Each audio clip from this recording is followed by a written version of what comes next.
Welcome to the vault. Bryan Kohberger was attention starved. You will hear commentary from a father of a former friend of BK who will give you commentary that he liked attention. His movements since touching down Pullman, Washington. What has he been doing? The affidavit brings you commentary that he had been in the general area of the house of 1122 King Road 12 times. Why? Was this orchestrated, the move to Washington? Because if indeed he made it to the great state of Washington in August or sometime in that peripheral, that means he was fully engaged in seeking out prey in Moscow, Idaho. Why? Whom? Target? Random. How does DM feel about not calling 911? Does she have remorse, regret, guilty feelings after the fact that her roommates were slain while she was obviously awake in the house? Does she feel any type of guilt? I'm going to bring you information that I had not heard from anybody on the wire up here pertaining to his actions in Pennsylvania while in the jail. Unbelievable information I'm about to play for you. Very interesting information. Fox News is the source. Idaho slang suspect accused of making threats from the jail cell. You're listening to The Vault. Thank you for joining me. Quadruple murder suspect Bryan Kohberger expected to waive his extradition to Idaho in a hearing today. And now we're learning he was studying DNA and forensics in his criminology class just 2 weeks before the slayings. With us live in studio, forensic pathologist Dr. Michael Biden. Of course, we always love having you on talking about this because you are such an expert in this field. But, you know, the main thing that I want to touch on right now is the DNA. We don't know for sure how it was tracked down. We'll find that out more in the coming days when he's back in Idaho. But his DNA apparently wasn't in the system. So explain to us how, if that is how investigators were led to Kohberger, how they would have found DNA somewhere else. Yeah, DNA became a forensic investigative tool because all of the DNA matches, DNA of people of criminal records go to the FBI in a CODIS, C-O-D-I-S database, just like they have a fingerprint database. So if there's somebody who had some DNA found at a crime scene or in a sexual assault kit that matches somebody who's already been arrested and has the DNA in CODIS, they can make a hit. But if there is no DNA sample in CODIS because she's never been arrested, for example, you have the DNA of the suspect without a match. What's happened just in the past 5 years, that by using other non-CODIS databases like Ancestry databases, if there's a marker in the DNA that matches markers in other DNAs that are already voluntarily in databases, not with CODIS, not with the FBI, but with voluntarily, they can make a match of somebody who's similar and maybe a sibling or a cousin of the DNA at the crime scene or in the sexual assault kit. And it's fascinating how they did that. Yeah, and absolutely the first one was the Golden State killer in California, who 40 or 50 years later, 2017, they were able to make a match and find the guy who did it. I want to get your thoughts on this latest information we're just getting in. Kohberger has allegedly been threatening guards from his Pennsylvania jail cell, with another inmate reportedly claiming he screamed out, "I cut them, I'll cut you. You come in here and I'll cut you." So many ways to break this down. Is this an admission that's going to be used against him in a court of law? Or I look at this and say, is he setting up an insanity defense? Yes, it would seem to me that if they really have good DNA evidence, we don't know yet because it hasn't been released. That'll be released in the next couple of days when he comes back to Idaho. If they have good evidence, we don't know that yet. We know it's been just rumored. Then an insanity defense might be the way the lawyers will proceed. It sounds to me that the defense lawyers are doing a good job. Remember, they've already stopped the Idaho police from tearing down the crime scene so that they could have their own experts come in and see if they agree or disagree with the determinations of the FBI and the police at the crime scene. So that an insanity defense is very possibility, especially because of his academic kind of records and so there are a whole lot of things that an insanity defense can exonerate somebody, not exonerate him, but take him off the criminal hook, or if the insanity defense will keep it from being capital case. That is, it would be a win for the prosecution if the prosecute a win for the defense, and the prosecution goes with insanity with a capital case, not to get capital but get life imprisonment. Would be a defense win in this case. Really quickly, before we let you go, a few weeks before the murders, he was studying in detail, apparently, how forensics, DNA, and other evidence procedures help prosecutors. How far in do you think lawyers are looking into these claims? They're going to go very far in. It sounds to me that the public defenders can be very excellent attorneys, and it sounds so far that what the public defenders have done with representing him has been a very professional, done very professionally, and there can be a lot of issues raised with DNA from the very thing of the interference, the impairment of how the DNA was collected. And the information's out there for these defense attorneys on how to fight DNA evidence. Yes, it's known by now. Oh, yes. Usually it's how it's collected, right, which is an issue here. Dr. Michael. All right, everybody. That content is by Fox News. They're breaking down the process of the DNA that was collected in order to bring forward the arrest warrant for Bryan C. Kohberger. Obviously, someone has put in ancestry DNA by their own free will, tested against his, got a match, and then naturally in Pennsylvania, authorities gathered DNA from trash of the suspect. We also hear that he was dumping trash bags in his neighbor's trash. Very crazy nonsense.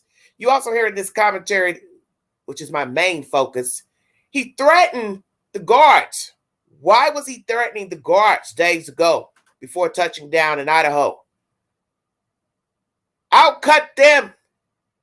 I cut them and I'll cut you too. You come in his cell. Why did he not want them to come in the cell? What was so bad about this event? I've not heard any talk about this. And this is days old, 3 days old. So what was going on in this Pennsylvania? All right, everybody, behave now. What was going on for him to say this to the guards that he didn't want them coming in the cell? And did he yell this out that he cut the children and he will cut them too? Well, Bryan, you didn't have a weapon in your Pennsylvania cell. Because if you did, you would have had enough sense to probably cut your own damn throat and end this madness. But we want you alive because we want you to get your just due for killing the Idaho 4. So did you admit to killing those kids? Now imagine somebody from the cell block testifies against you in court in Idaho. How's that going to work in your favor, sir? Please explain to the Queen. I'm confused. Yeah, I cut him. Don't you come in this cell, I'll cut you too. Imagine hearing those words play back in front of 12 members of a jury, your mama, your daddy, your sister, brother, whomever. They're going to realize we got a certified nut on our hands. So if you're going to go ahead and say you cut the kids, then you might as well just go take a plea or a bench trial before the judge and end this nonsense and these shenanigans and wasting the taxpayers' money so the parents can go on and grieve for their children and move on with their lives. Stop this nonsense.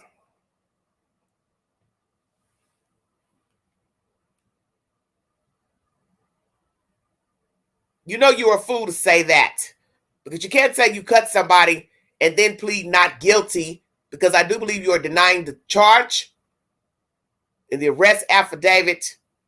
So if they go to court, they can use this against you and say you admitted this in the jail in Pennsylvania. So how are you going to say, I'm not guilty,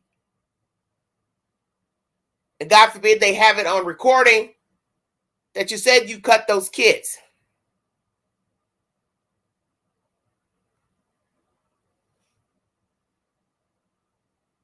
Absolutely ridiculous.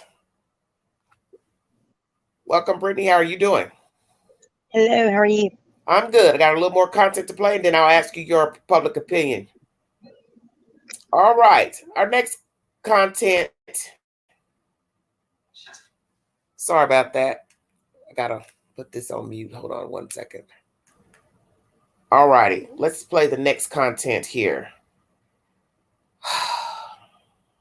As most of you know, the house will remain a crime scene until February. News Nation is the source.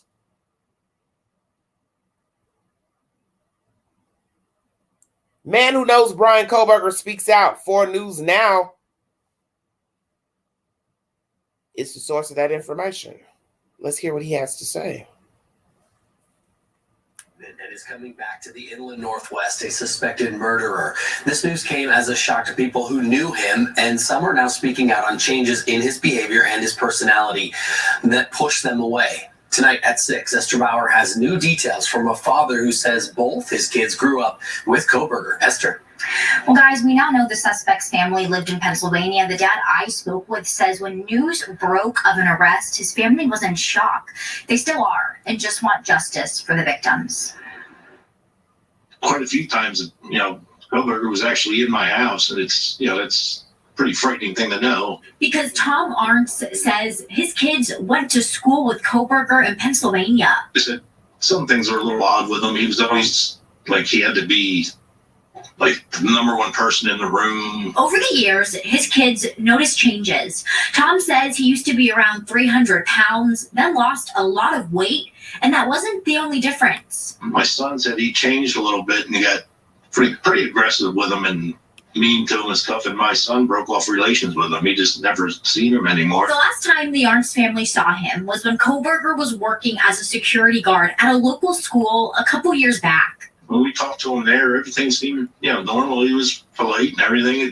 It was very, very weird to hear this stuff. Washington State University confirms he was a PhD student at the time of the alleged murder, and Tom adds he was smart.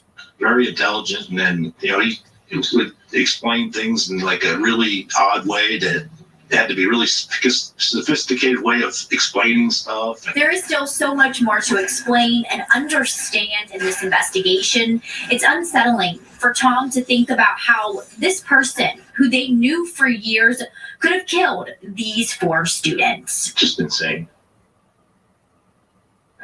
And police are telling us DNA is what ties Kohberger to this crime. We still do not know a motive or if he knew any of the victims. There are still so many questions, and we are expecting to learn much more if and when that arrest warrant is unsealed. Kirsten?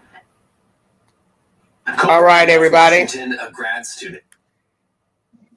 that content. What's the problem, Brittany?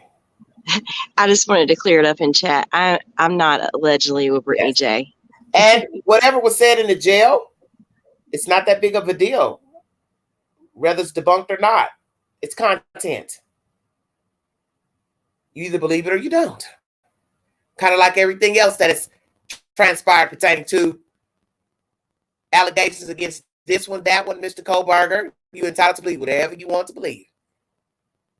If you have a problem with the content, you can feel free to call the news agent. I'm just bringing the information. Wow. Every live. Once again, crime scene. Holding on till February. Man who knew Queen. Bryan Kohberger. Yes, Brittany. Sorry, I'm interrupting you. They just said holding on to the crime scene, but I swear somewhere today I saw they are moving out mattresses. Did you see that? No, I did not. Well, I think it was News Nation. I have not seen that. Yeah, but they put the same statement out today saying that they were holding it until February. So it was really odd. And they were just loaded on the back. You gotta remember they moved stuff out too, but they still was going in there testing things, remember? Yeah, and maybe they're just getting the mattress out, maybe due to the smell or something like that. So I don't know. I just thought that was odd. I think they're deciding certain things to take out, such as that. Yeah. Would that be of any use to her, the public defender? Right. I'm going to play you content that I just found. This was uploaded 8 days ago, and I hadn't seen this either. This finally we will get to hear the decedent's voice, Kaylee Gonzalez. Very pretty girl. She's wearing an orange or yellow colored dress. Cops broke up a party at the Idaho student's home before the slaying. This was uploaded 8 days ago in the queue. Thank you for joining me.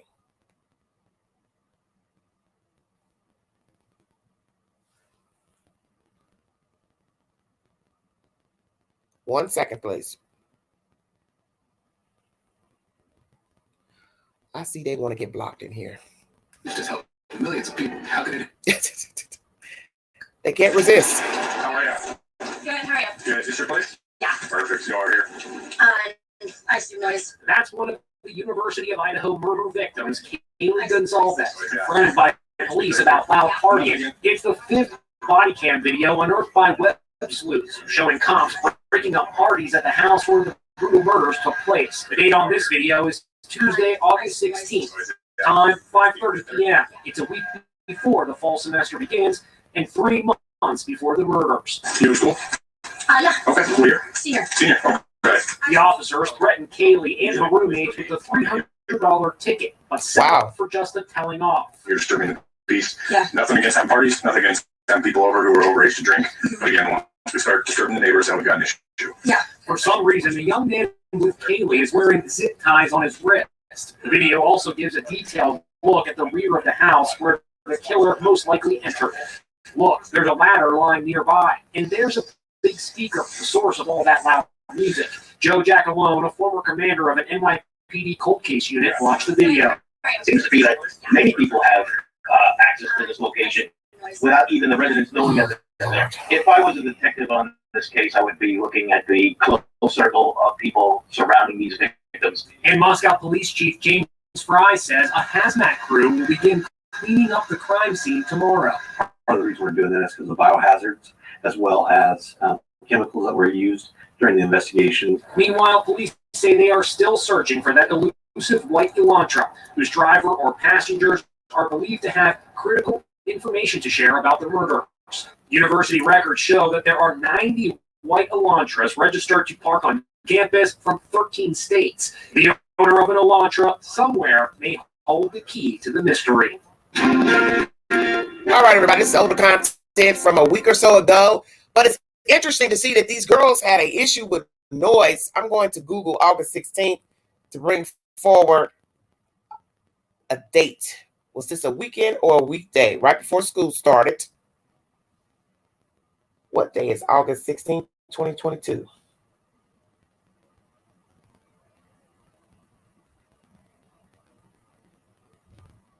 It is Tuesday, August 16th, 2022. So they were partying on the Tuesday, broad daylight, and got a noise disturbance. Could have paid $300, but did not. It's very interesting information. This is why I said, quiet on that one day. Quiet on the day of the death of all four.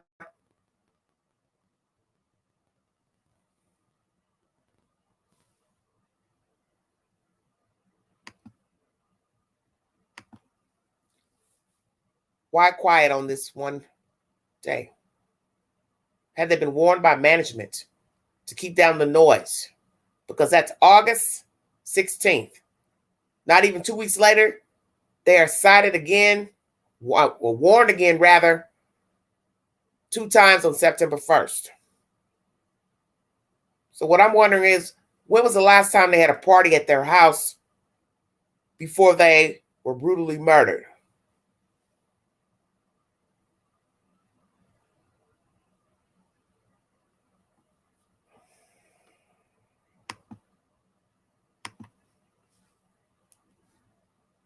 Very interesting information. I will now continue. I brought you information pertaining to alleged threat in the jail. Some say it was debunked. Doesn't matter. It's content. You're entitled to believe whatever you want. A former friend's father has spoken that he liked to be the center of attention. So was he neglected as a child? BK. Was he neglected as a child?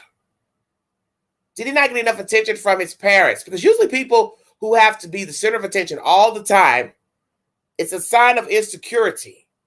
And we also heard that he was quiet at one time, nerdy, awkward. So when did he start talking out, lashing out, wanting to be the center of attention? Or did he flip-flop? Because maybe perhaps he has a mental disorder. I don't know. Will we find out that he has a mental disorder? Very interesting information. Inside Edition is the source for the information about the party. Law and Crime has decided to upload content 56 minutes ago about the 911 call. Why did this person not call immediately? Law and Crime is the source. Thank you for joining me.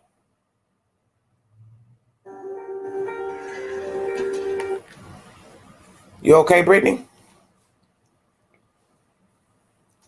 Yeah, sorry, I was on mute. I definitely think he's mental. Well, Autumn, I'm just playing information in the queue. Whether it's true or not, that's up for the law enforcement and the people handling the case to decide what is truth or not. I'm just bringing you the content. Everything is a version. So just like everything you've heard on social media that some of you couldn't wait to repeat, I didn't repeat it. And I didn't indulge in it. I brought this information because I just saw it in the queue. I don't know. I wasn't in the Pennsylvania jail to know if he said it or not. Everything's a version. So, frankly, you're entitled to believe whatever you want to believe. I don't feel like I have to keep explaining that. I wasn't there. I don't know what he said. If you were to plead guilty or be found guilty, is death or imprisonment for life. Do you understand? Yes. It's a true crime story captivating the nation after 4 University of Idaho students were brutally murdered last year. Since suspected murderer Bryan Kohberger appeared in Latah County, Idaho court on Thursday, we're learning more about the case. But there are still many unanswered questions. Why did the surviving roommates wait almost 8 hours after the murders to call 911? Why did the killer spare the life of Kaylee Gonzalez's dog? And perhaps most important, why were the lives of 2 roommates spared? We take a deep dive into those questions and more. Well, people do different things under stress. And while it's detailed in the affidavit that she saw these things, we don't know that he saw anything. He's moving around in the dark. He's got this mask over his nose and his mouth. He's already done what he's going to do, or he's on his way to do it. He's already focused on where he's headed. Let's start with the basics. Why would the murderer spare the lives of 2 roommates in the off-campus home? According to Kohberger's probable cause affidavit, a roommate referred to as DM says she saw a figure, quote, clad in black clothing and mask that covered the person's mouth and nose walking toward her. She told authorities she was in the, quote, frozen in shock phase as the killer walked past. After that, DM locked herself in her bedroom. While appearing on Long Crime's Sidebar podcast, legendary homicide detective Phil Waters said it's possible the murderer didn't even see DM at the time, thus sparing her life. So he's not getting distracted with things going on around him. And remember, it's dark in there. So there's certainly, what it indicates to me is that he didn't see her. She saw him, which was certainly to her benefit. We learned in the newly unsealed affidavit that investigators believe the murders happened between 4 and 4:25 a.m. on November 13th. But we also know a 911 call was not made until 11:58 a.m., nearly 8 hours later. Waters says it's possible DM was under a high level of stress or didn't know what happened, so she didn't react. She locked the door and she was away from it, and she saw the guy leave. So maybe she thought at that point, he's gone, I'm locked in and we're done here, not having any idea what had actually happened. Both surviving roommates have received a lot of flack for the length it took to call 911, but it's also important to consider they could have been in a state of shock, intoxicated, or even both. In the initial days of the investigation, though, Idaho police said the 911 call would not be released as it was part of the ongoing investigation. But just days before Kohberger was arrested, Moscow Police Chief James Fry hinted that it could soon be released. I think it'll be released when the prosecution believes that we can release that. That may be a trial. That may be before then. Once the call is made public, we'll be sure to circle back with that information. But for now, let's take a look at the layout of the home. What's important to note is that DM's bedroom was on the second floor, just feet from where Xana Kernodle and Ethan Chapin were stabbed to death. Speaking to Sidebar podcast host Jesse Weber before Kohberger's arrest, YouTuber and retired crime scene reconstructionist Johnny Law broke down the layout of the home.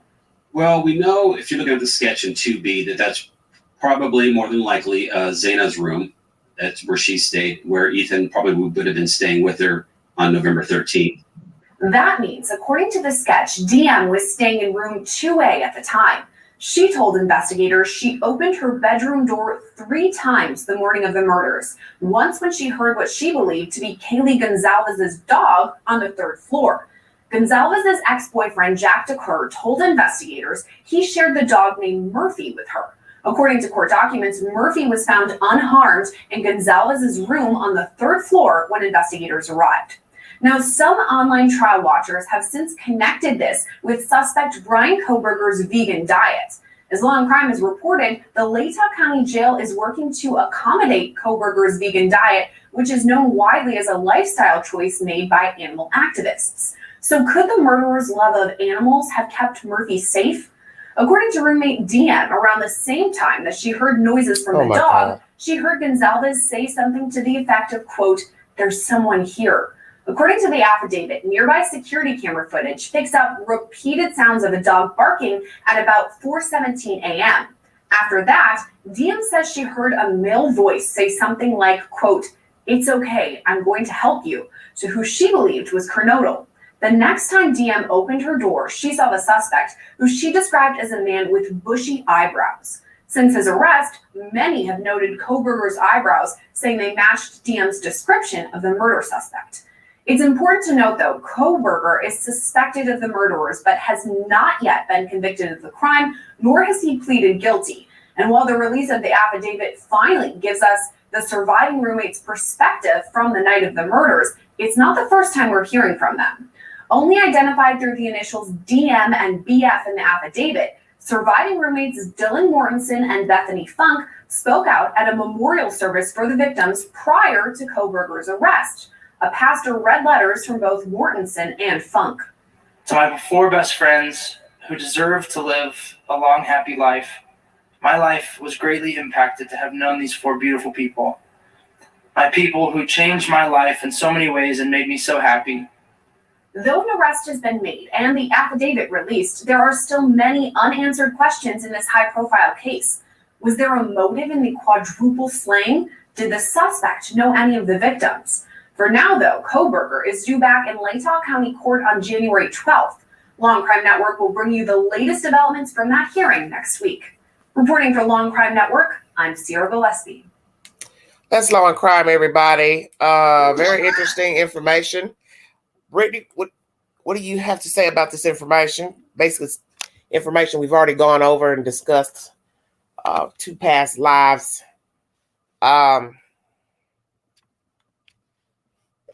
It's easy to say what you think somebody was going through, but I feel like this.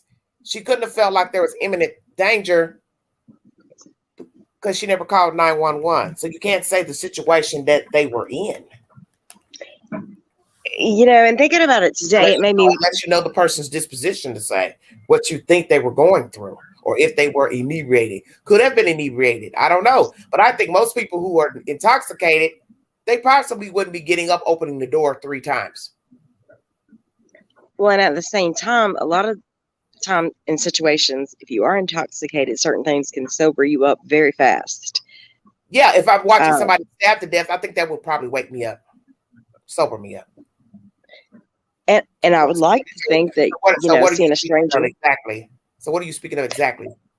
I mean, I would like to think that, just seeing a stranger in my hallway would be something that if I was drunk, that I would sober up really quick. I don't know. Like you just said, it's hard to say what we would do in that situation. Maybe she truly didn't believe anybody was in harm. I mean, but it's just the combination. That's why I say that's the only way I can dissect it, is why she wouldn't call. It's that she didn't think it was no big deal. She looked out, saw this guy, maybe thought, okay, this don't look good, but then just shut the door and went on back to whatever it is she was doing. Right. Oh. And I mean, and maybe the shock was more in the morning when she truly got up and saw the trail. And imagine that, getting up, seeing. I mean, because as many questions as I do have about why she didn't call 911, I have a hard time believing she was involved with this. Okay, that's fine. I just would hate for that to be the case either. I don't know. Yeah, well, you know what? It's really no different than somebody don't believe that he killed these kids. He may have been arrogant, cocky, nerdy, awkward, but there's going to be people who don't believe he did it. So it's really the same thing, is it not? Right. And then I started thinking about, the pictures that originally came out where, you could see the sliding door from the back and there was that center block and then the screen was off the window. That's something nobody ever talks about, is the screen being off. Would that window have been her window?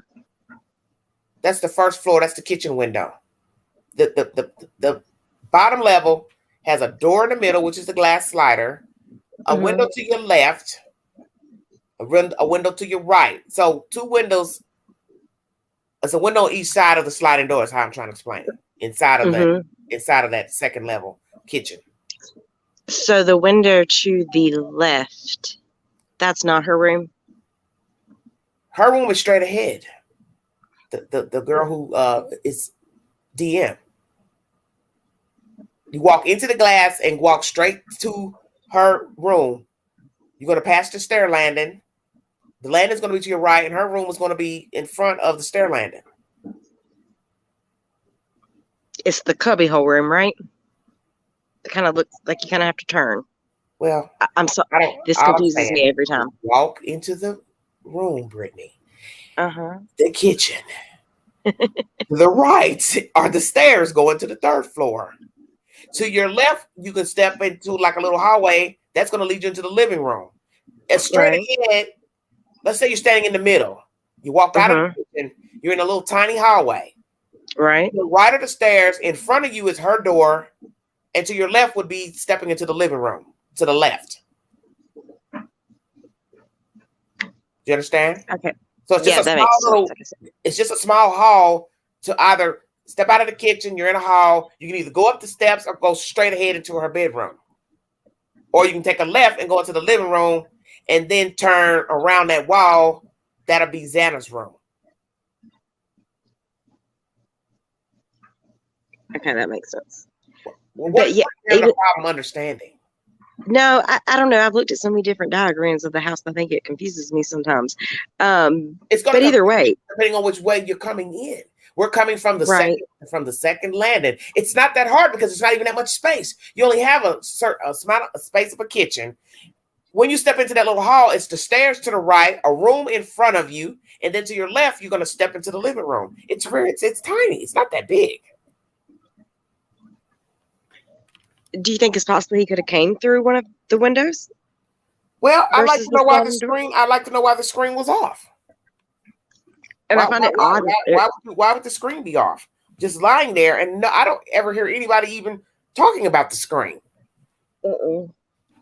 That's I just happened to see a still photo of it, I think through News Nation, and I thought, why isn't anybody talking about the screen? It's very strange to me. Why is the screen? Police, they would have no reason to take the screen off, because if the killer made his way in without breaking in, then you'd have no reason to be taking a screen off a window. Right. Bridget in the chat has some very good points. It's possible it's not my business. Bridget, you're very true. She could have said that it's not my business, because a lot of people have that mentality. When you're living in a house this size and you've got, as I just said, all these people living here, it does not mean everybody's in cahoots with the kind of people that are coming in. You're just living there as a place to stay. As I've always said, I wouldn't have signed up for this type of living for this very reason. One person, two people, however many, like the party, keep people coming in. What are the odds that the house that has all these parties, their friends are all fucking dead? And maybe it's easy. Maybe, a lot of people got the wrong impression just by seeing the pictures of the groups together and things, that maybe they aren't truly as That's what I'm trying to close. tell people. People judge you by your photographs. People judge you by how you carry yourself. Somebody's looking at all of them saying, hey, she's too goofy. She wears too much makeup. He's too this, he's too that. We do it all the time, looking at people. You just look at photographs and you assume things about them. You look at a live stream, you assume things about them. It doesn't mean that that's actually who they are 24/7, but it's the image that's portrayed at that time. Right. The way things are looking, I just finished reading the entire affidavit before going live. This looks like he deliberately came to Washington to do this, and also it could be he had an idea of these people before possibly even touching down to Washington soil, and that is going to be even scarier. That is scary. Because if you're going to count 12 times he was in the general area since August, then you got to ask yourself, well, when did he actually drive up and seal the apartment in Pullman? Because if you tell me he got there in August, that's a big problem. That's a big, big problem. And I still can't help but question, has he ever been in there? Even if they didn't, I don't even mean a party, like maybe while everybody was gone. Red, what was their response? Or what they would do?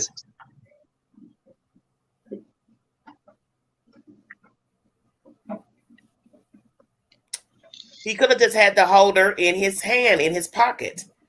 And he got in the room, he pulled the knife out and threw the case on the bed. Didn't necessarily have to be on a belt.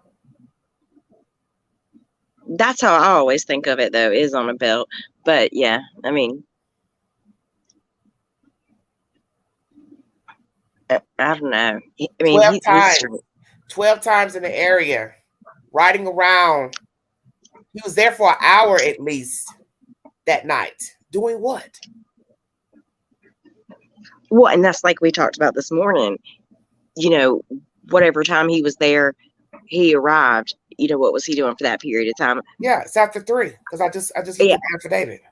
Yep, I believe he was waiting on the police to leave. Yeah, well, I mentioned that in the last live. Perhaps when the police were talking to those other guys, he got spooked. But this just goes to show you he was adamant to get in this house. Police or not. You understand what I'm saying? The going back and forth, sitting at the property. 12 times is a lot. And you just moved there in, let's say, July, August. I don't have a definite date of when he actually moved in. I'd like to get a definite date. That way I can set my theory into motion if indeed all this was pre-planned months ahead of time.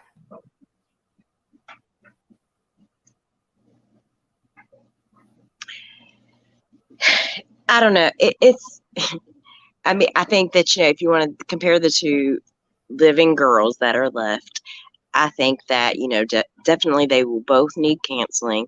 But I think, you know, with this information being put out in the arrest affidavit, that Dylan would need special counseling. Because, I mean, everyone's questioning her. I don't know. But see, this is the whole point of what I keep saying about trying to prejudge a situation. I don't know the kids. I don't know these girls. As somebody in the chat said, who's to say that she even cared? It sounds very cold and callous, but we have seen time and time again with true crime, people who turned a blind eye to things and play dumb. And I'm not saying that this girl did this, but you have heard this before in so many cases. This is the very reason why they can't find suspects, because people do know things. They just won't say. They won't tell. And you know, maybe she doesn't. I don't know. I'm just not that type of person. So it's hard for me to truly believe, you know, that 4 people that you were living with, or well, 3, and then including Ethan, that you just have no. I mean, that's hard for me to understand that you would just not care. And then, you know, I mean, because I would think that, you know, there's a lot of questions. And you know, if she truly, you know, it was just something, an innocent thing that she didn't think it was anything. Yeah, it sucks that so many people have questions. And I hate that for her, considering everything else.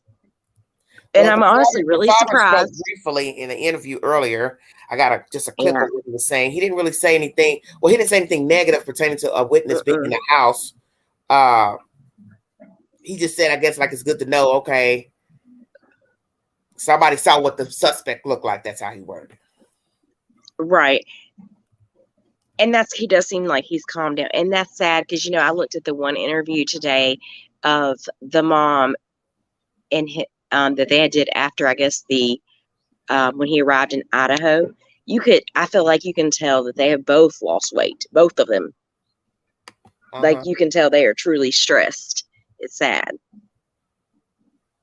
Well, you know, me and you had talked about the mom last night. Because you're worried. You're weary. Yeah. I mean, you can tell that it's true, but they do seem like they're in a better place right now than before, as far as, you know, being more calm about things, which is good. But it was kind of sad to see both of them, you know, kind of look that way. Not that they look bad. That's not what I mean.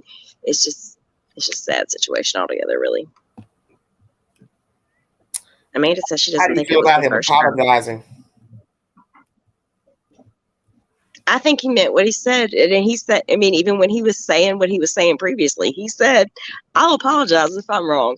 And I mean, I think he's I go back and forth with him. So let me stop there. Because sometimes I think he's a little over the top. But I mean. Amanda, great point about if this is the first time crime. I did notice that in the affidavit tonight. What happened to the old number he had? Because I noticed it said, new telephone number, change the number rather, in June. So what made him change his number?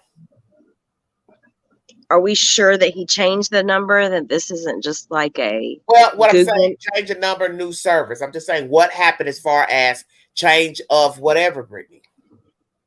Whatever. I'm just wondering if he originally still has the same number and downloads, you know, you can download, there's apps on your phone like the Google that's the whole purpose of it investigating. So they'll be able to tell for sure. And maybe he used that to do certain things with. Well, he's sketchy. The cleaning the car out there with your gloves, going to put your trash in the neighbor. Really? Too Red, where you coming from? Chicagoland area. Have you been watching my past 2 lives, ma'am? Yes, I watch you all the time. I'm faithful, honey. Thank you. What do you have to say pertaining to, because I need to bring everybody information pertaining to the emptying of the bags and all that. I don't think I've played that content. Or maybe I did. it's a lot to digest with the affidavit. So let's just start with the obvious.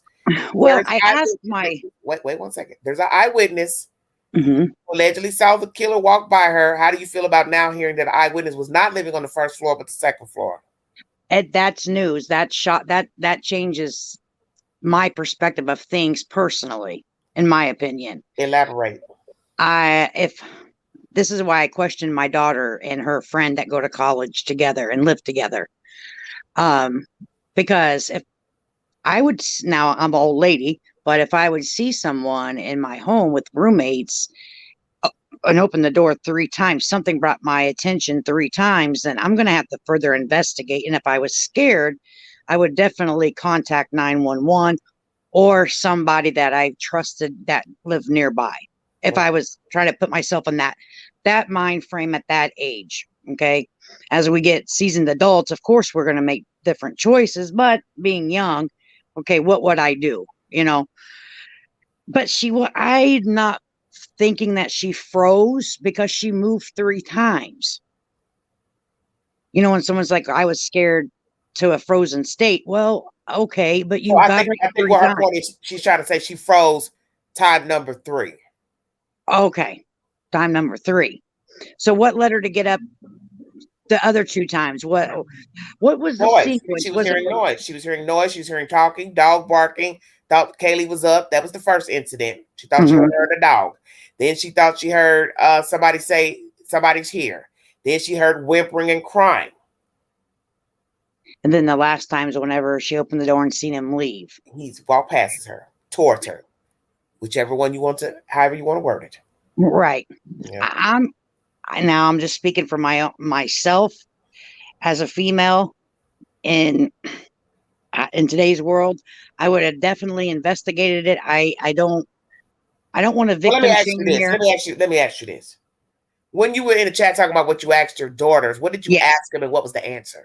I asked her and I kind of filled her in what was going on, and she's heard about the case, and now that this came out, they're like, well, maybe the DM had earbuds in to where she thought she might have heard something, got up and looked and didn't see anything, then put the earbuds back in because they do live together. Like she said, a lot of times I don't play my stuff out so everyone can hear it. I put earbuds or pods in. Okay. So then thought she heard something again and went back. Well, nothing going on. Go back and sit down. And then she heard something again. And then the third time, like, you know what? I really did hear something. Let me get back up again. Okay. And then that's when she came across. She said, because the ear pods or whatever they are, I don't have any, but I guess younger people do. They use them a lot, even driving down the road. Somebody's making a comment. Delene says, so she heard everything. Well, then that wouldn't have been the case then, right? Because let me tell you something. It's like looking in the glass. You see half empty, I see half full. Mm-hmm. That's what this situation is with this girl. Yeah. Yeah. You got a different interpretation. Peter, Paul got a different interpretation. And so I'm kind of like Delene. There's no way you didn't hear an altercation by either one. Me personally, because you are under 2 people dead, and you're around the corner from 2 other people dead. You're smack dead in the middle on the floor. Right. That's my.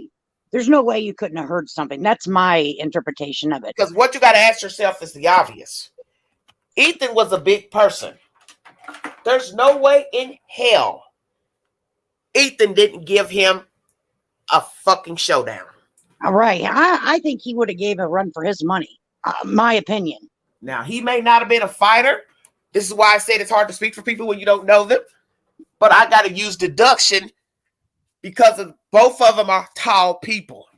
One is mentally disturbed and a mad person. The other one is a nice guy. But I have to use common sense. He is now in the throes of war. Right. He has to fight. Has to fight. I mean, you have to. You can't make me think. You can't hear shuffling and bamming with 2 6 feet people fighting. Come on now.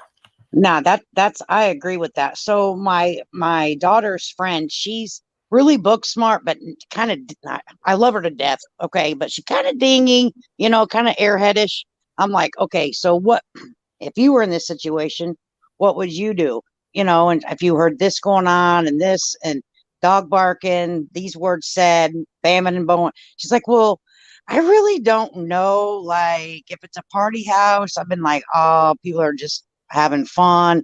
I said, but you heard crying, you heard a dog barking. She's like, I really can't say that I would go check because I don't want to be nosy. Like, it's not my business. Like, And I get that. And so that's what we have to weigh. Is she the type of person, she doesn't engage in anything going on in people's rooms? If she heard somebody fussing, fighting, arguing, crying, she ain't the type to go and investigate. right. And that's my daughter's friend. She would be like, unless someone said, can you help me, blah, blah, blah, her name, or yell for me, then I would absolutely come and help. But if it's not my business, I'm going to kind of stay out of it. Well, let me address somebody in the chat. It doesn't really matter at this point where any of them got stabbed. Somebody has audio of somebody whimpering and a thud. So you can't dispute now what's 50 feet away on the outside of the property on somebody else's doorbell camera. Right. That's a problem. Yeah, since she heard everything. That's a very big problem. That's a real big problem. And since someone said that she heard everything. Memo makes a good point. Even if she was afraid, after it was quiet again, wouldn't you go and check? You would only not, let me say this. The only reason why she would not get up is for the obvious reason. You didn't give a fuck, or you did hear everything and was petrified.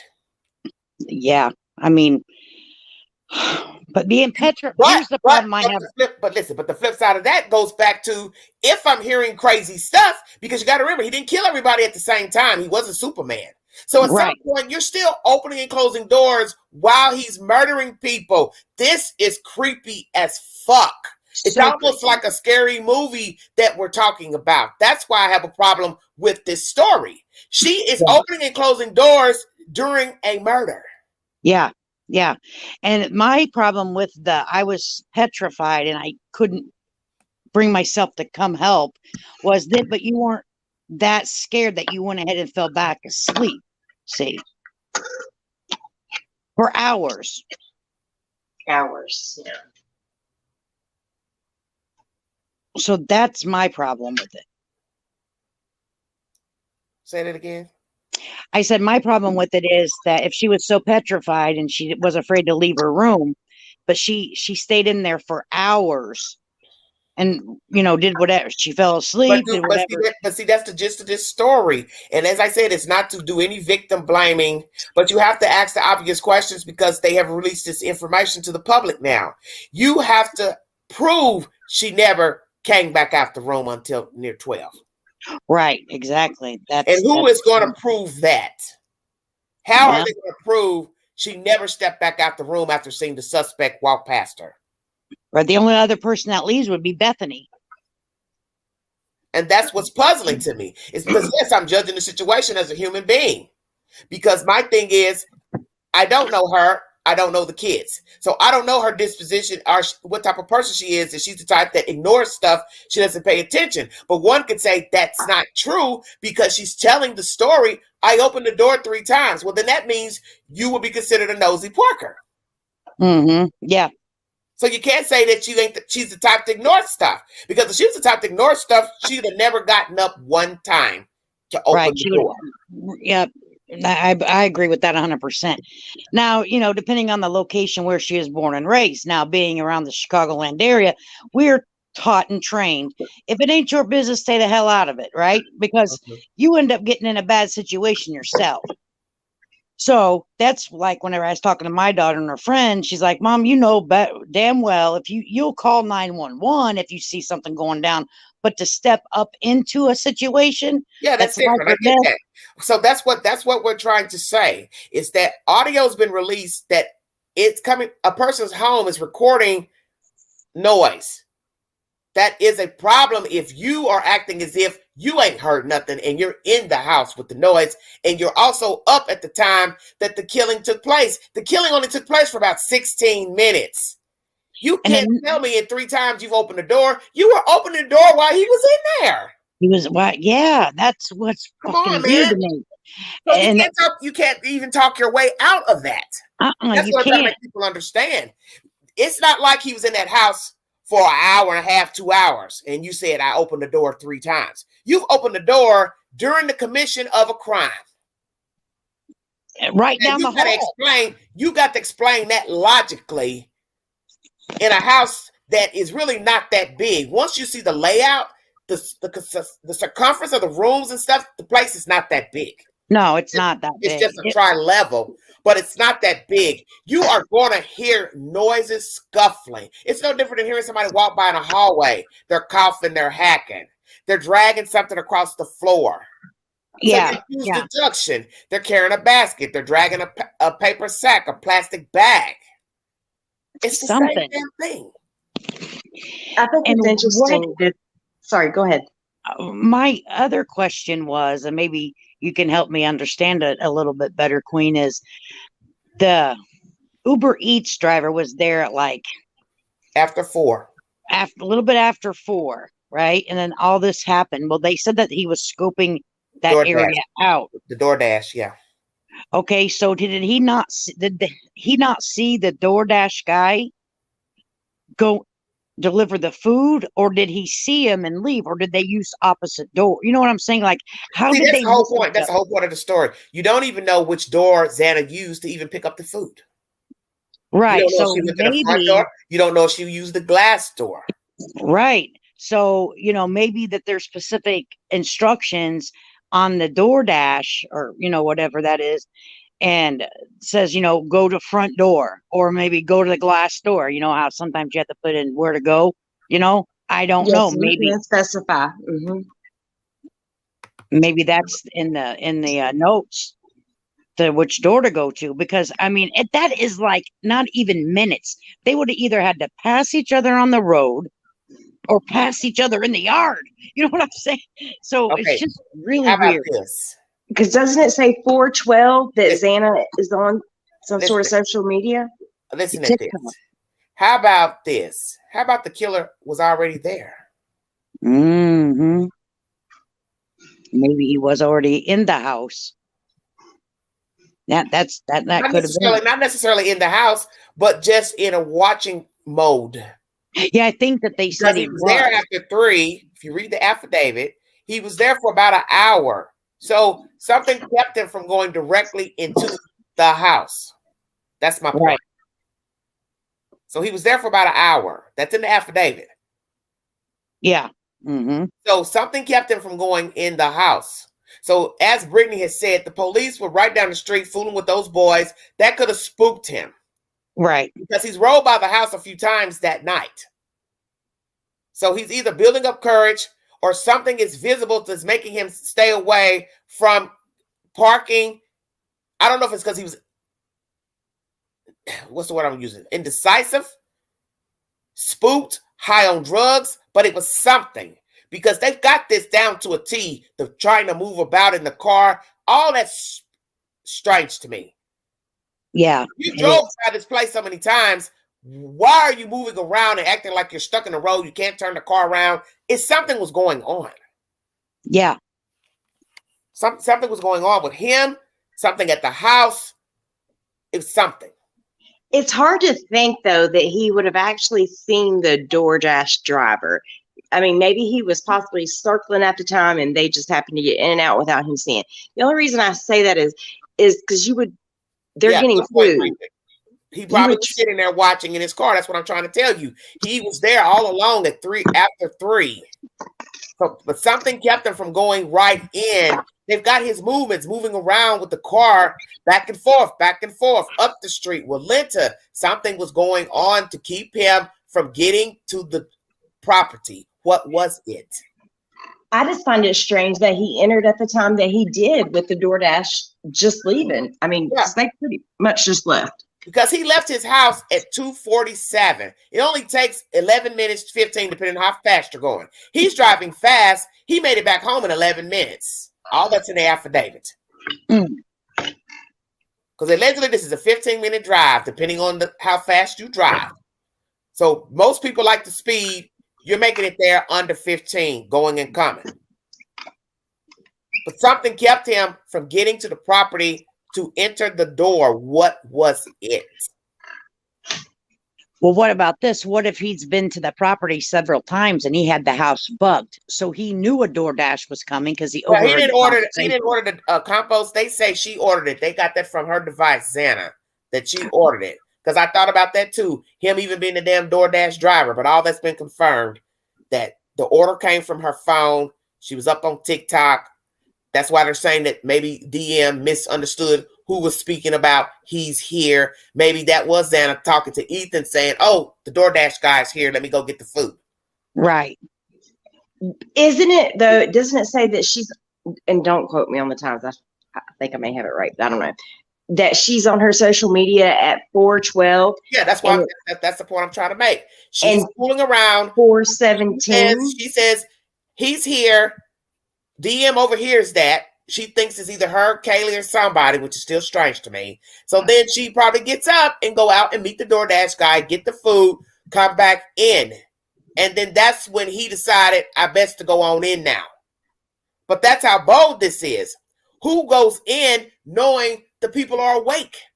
Because I think that's his assumption, is that they were not going to be awake when he got there at 4 or 3. That's what makes it even more crazy. That right there makes it even more. Because I think he was tired of waiting. He had to build his courage up to say, I've come this far. I can't turn back now.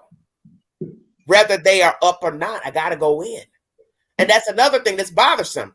The waiting game he played, the fact that he was able to get in the house, exactly, he didn't care. He went in, whether they had lights on, lights off. Did he know who lived where? Something is off. That's just queen. Yeah, the math ain't adding up. It doesn't seem like something isn't right. And I get it. You're not going to know everything because you're not there. The police don't know everything. But it's just still, now knowing this girl wasn't on the first floor, on the second floor, she's up during the time of the murders. This sounds fucked up. And I don't care what anybody says. That's my opinion. Yeah, I agree 100%. I'm on. I live in a place where noise echoes 24/7. I think I'll know when somebody's fighting, being thrown into a wall or a floor, and I can use deduction to say, hey, they're not moving furniture. Well, and I live in an older home with wood floors. I don't know what kind of floors I have, in a brick house. Okay, so I can, and my daughter used to have a room like we made the basement was refinished and we made her a room down there when she got 18. So she would be down there. I could hear what she was doing down there. That's what I'm saying. Just basic shit. You know what I mean? Just basic stuff. He may have seen DoorDash come to that glass. That's why I'm telling you, everything is pivotal pertaining to that morning. Now that you know DoorDash was there, where did he drop off the food? Because the killer, I believe, is watching the whole thing unfold. Mm-hmm. I agree. I think he was watching. Because if he's out of there at 4:20, he had to be already out of the car. So you know what's strange that I just thought of? So you know how they showed the back of the house when they were kind of taking the pictures? Yeah. Do we know what DoorDash food she ordered? Has that been said? I don't know. Some people think it might be that Jack in the Box people because they were up. They're up to 6 a.m. And that's okay. So that's where I was about to go with this, because in that window, you can see a picture of the food. Yeah, and you can see that it says Xana's name on it. Okay. So now, what are you trying to say? She opened the box and took a plate to her room, or never even got to eat the food? I don't know what I'm saying. I just thought. That's why I was asking for a real autopsy, because I want to know what the kids ate. I want to know the contents in their stomach. That gives you time of death. That tells you if the food was digested or not. A lot of people think that wasn't important. It is fucking important. Yeah, it is important. Mm-hmm. Toxicology is important too, because then that proves who's inebriated enough to fight back, be coherent. All that matters.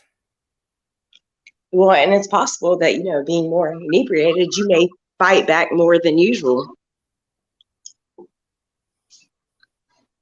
It's hard to say. It truly is. But you know what? It scared me so Memo, much that this exactly. happened. If they don't have carpet in the house, yes, everything echoes. Just like outside echo, the cops told you that when they went to the house on September 1st. So the inside is really no different than the outside with noise. So if you're in a house with wooden steps, tile floor, every move you make, one of the guys told you that recently. Every time you walk up the steps, it creak, creak, creak. So you should hear the killer. If he's heavy-footed, you're going to hear all that. You're going to hear all that, and then you're going to know what people's feet sound like living in the house with them. See, a lot of people, I guess I'm different than most people. I'm very articulate in movement, sound. I watch stuff. I'm very attentive to stuff. When you're not attentive, you really can't speak on stuff because you're oblivious to stuff. I'm not one of those kind of people. I can tell you who's walking by. I can tell you who it is that walked in. By the footprint, the heaviness of the foot, lightness of the foot. If they open the door lightly or they slam the door. I know who slams the door and don't slam. You see where I'm going? Yeah, or if they lock it behind them, if they don't, I can do If the same you live in thing. a house, you know a person's voice. You should know a person's smell. Yep. How could you not? And you're living in the house with them. That's why I'm telling you something is off with her saying she couldn't decide between Kaylee's voice and Xana's voice saying he's here. Come on, you guys. Yeah. I agree 100%. You don't know your friend's voice. And I can tell you right now that Xana has a different type of voice than Kaylee just from watching the videos of her laughing. Yeah. Just her laugh tells me she don't sound the same as Kaylee. And I don't even know the two. And I can tell you they don't have the same voice. And you would know which room that everything was coming from by the location of the sound in the house. That's my point. It's just like anything. If you hear a ticking sound, a banging sound, like tonight I was listening to some banging noise. The people across the street, they're working on their house, building a fence, right? So the ticking noise, I kept saying, damn, where's that noise coming from? So I get up, look out the kitchen window. That's where I thought I heard it from. Open the door, walk out, look around. I don't see nothing. Nobody's banging nothing. And then I hear it again. But this time it's coming from the right of the house, which are the people across the street who are now, still working on their house because every time you look up, they're doing something. But when I was inside of the house, it sounded like it was coming to the left of me. Until I got up, walked outside, I could see, okay, it's these people working on this house. So the noise was doing just like what the cop said. It's a boomerang. It's just going around in a circle. Right. Because that's what noise do. It circumnavigates. So I got up to inspect to see where the noise was coming from. That's why I'm telling you. Something off. I'm sorry. But this has been a scary situation, especially if you have children in college, female and male, because a male has been killed in this situation too. And it's like over hyper vigilant now. It's like, listen, you two girls have Bridget, that's a good point. Chaos. They're used to chaos in the house, the girl. That might be it. She's used to noise, but that's what contradicts that theory. If I'm used to noise, I ain't getting up to see what's going on. Right. Yeah, you're not going to get up and say, what the hell's going on? And that's why I'm telling you, that's why she got up, because she wasn't hearing music playing. She wasn't hearing people dancing or, drink cups and, hey, cheers, blah, blah, blah. See where I'm going? Yeah, it was an unfamiliar noise. That's my point. Thank you. That's where I'm trying to take this conversation. It's a difference between people partying and isolated noise. This was isolated. So it's a difference between people running in and out of the house, talking loud, slamming shit around.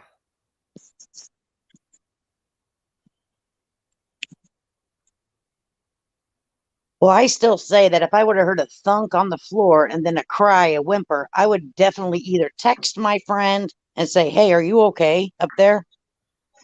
Or Which is interesting because she mentions the whimper. She mentions, hearing someone say, I think somebody's here. But the recording picks up the thud, but she doesn't even mention that. Because that thud was Xana's room. Somebody got slammed down to the fucking ground. Now tell me you don't believe that.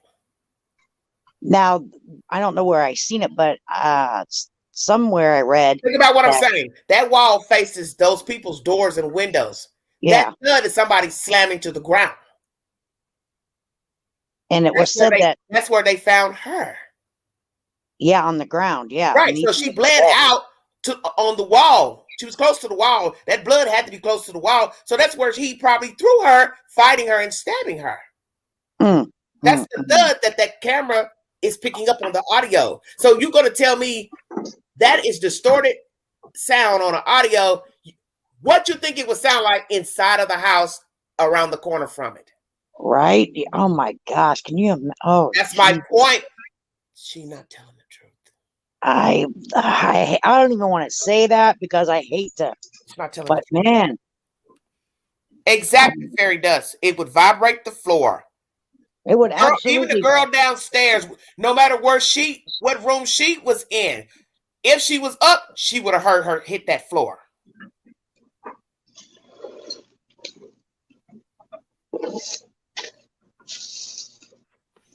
I just really hope she's just a ditz because it's not looking good. You know what I mean? Campo said, if you cared, you check. If not, you won't. Thank you. Yep. Exactly.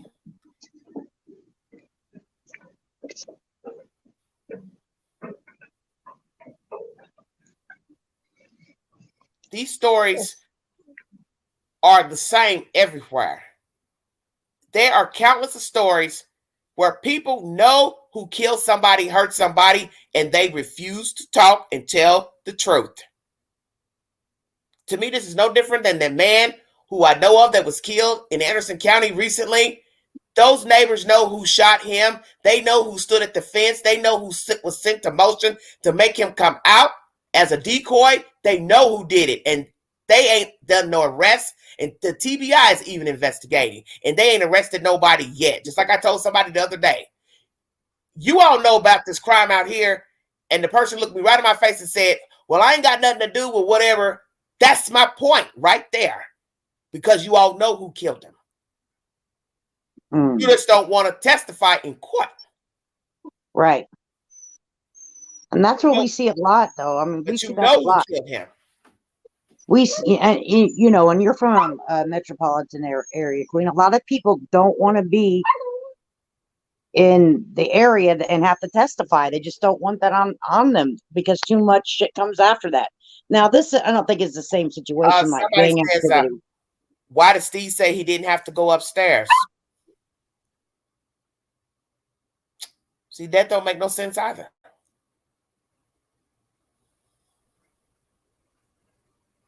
Dylan was on the second floor. Maddie was on the third floor.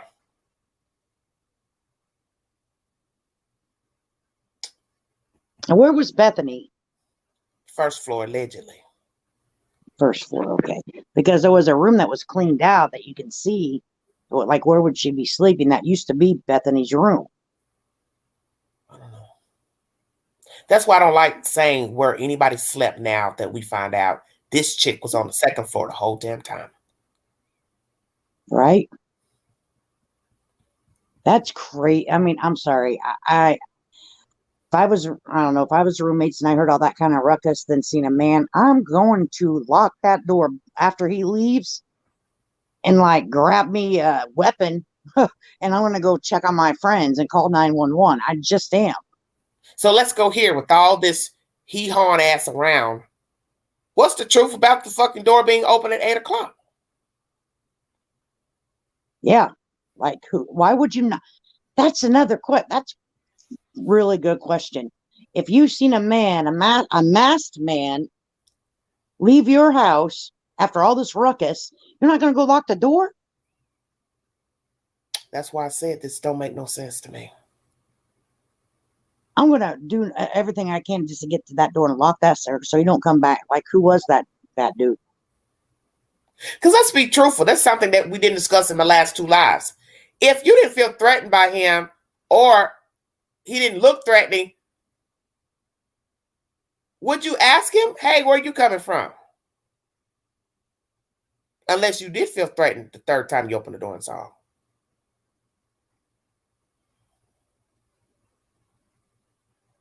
Maybe in the testimony, they'll get her up on the stand and she'll explain herself.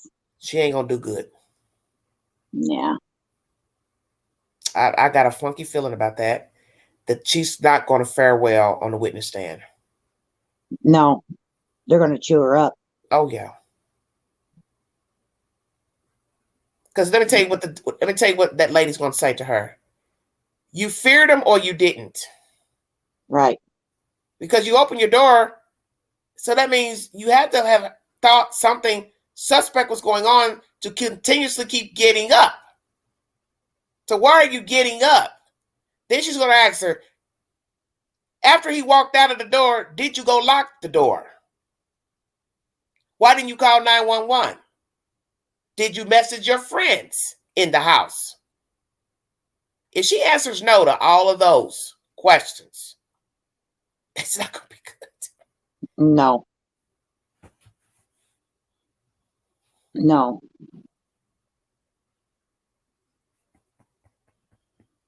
I don't know. I guess that's a good question. 36. Wonder if she saw the knife in his hand still. Yeah. Yes, Andrea. Thank you.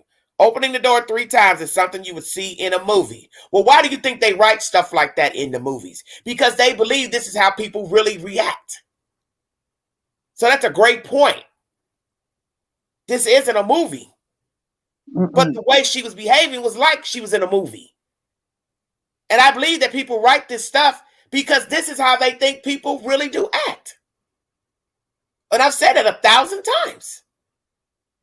Why would somebody write, the phone rings, you pick it up, and the person is talking around in circles. You hang up the phone, they call you back. You pick the phone back up. Who is this? What do you want? Let's play a game. A game? See where I'm going with this? Why do you keep answering the fucking phone? Hell no. Okay, so it's the same with the phone game and Scream to ringing the doorbell. You go look out the peephole, you don't see nobody. You go back to the kitchen, the food with the popcorn bowl. Now they're knocking at the door. You go back to the door, look out, and then stupidly open the door. Who does this? Because logically speaking, you don't play the phone game and you don't play the door game.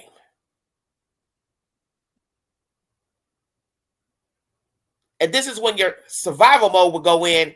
Okay, this ain't good. Suspect calling me on the phone playing games. Now somebody's banging at the door. See where I'm going? Yeah, and your spidey senses take over. Eventually, you're like, it should. You know, it should.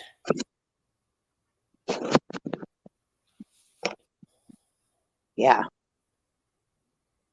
And another thing that I discussed in the last 2 lives that is strange, if BK doesn't know them, he doesn't know anything about them, how does he even know to go up to the 2nd floor first? And if he had been watching them, where was he watching them from? Because they've got his phone pinging 12 times since August over there. So that's a lot. So he was surveying the area. But where was he watching from? Yeah, where was he actually, his post at, you know? So you got to ask yourselves, did he take his car and park it directly in front of the house? By that blue garbage can? Or did he park further down the street, facing upward, nose in, where he has a view of the balconies? Yeah, and if you look on like Google Maps, and I looked myself. So behind the house where the parking lot is a wooded area. then the wooded area is like a trail actually too, and it goes up to like a main road. Yeah, on that back there where they said it's Walenta or whatever. So that's where I'm saying. Yeah.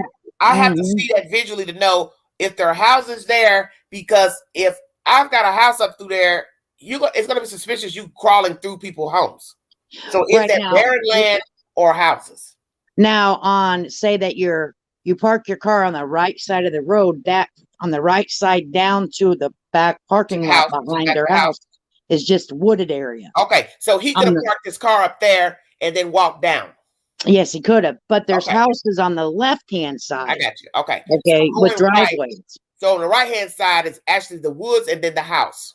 Yes. So then you could park your car up there and walk through the woods and just spy. Yes. And I what about leaving your car there for extended time? Wouldn't you be worried about getting a ticket? Well, I would be worried about someone seeing it. I don't know about a ticket. Well, all of that. Yeah. All of that. Yeah. Sure. I mean, because there are neighbors on the left-hand side. I mean, there's but we now know when you read the affidavit, he's been pulled over 2 times doing just exactly what we're talking about right now.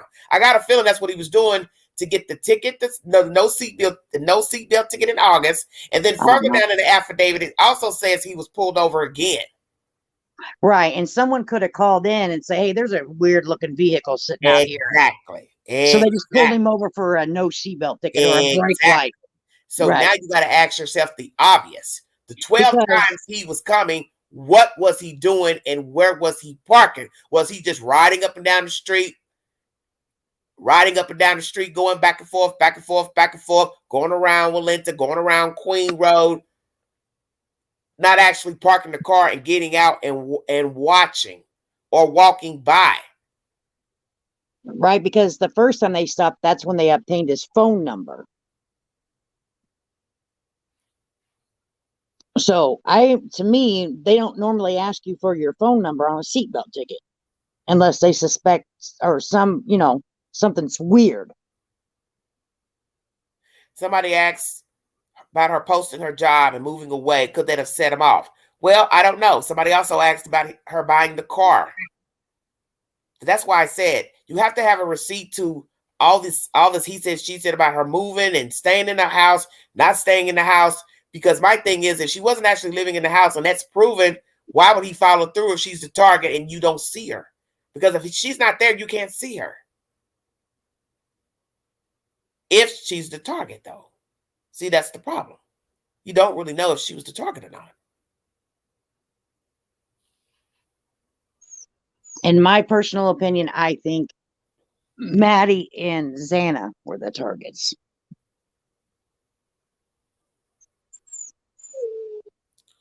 I don't know. They didn't run his plate. It was planned. Roy, I don't know what you're talking about.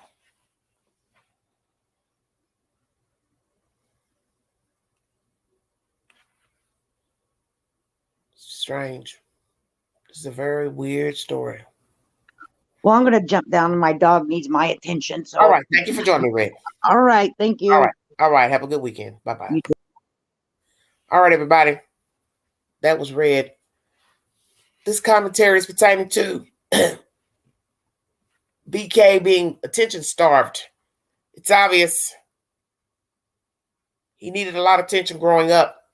I believe he was neglected by his parents, which led to him being insecure, having a weight problem. Don't know how long he was overweight, if indeed the weight came off from using heroin in high school.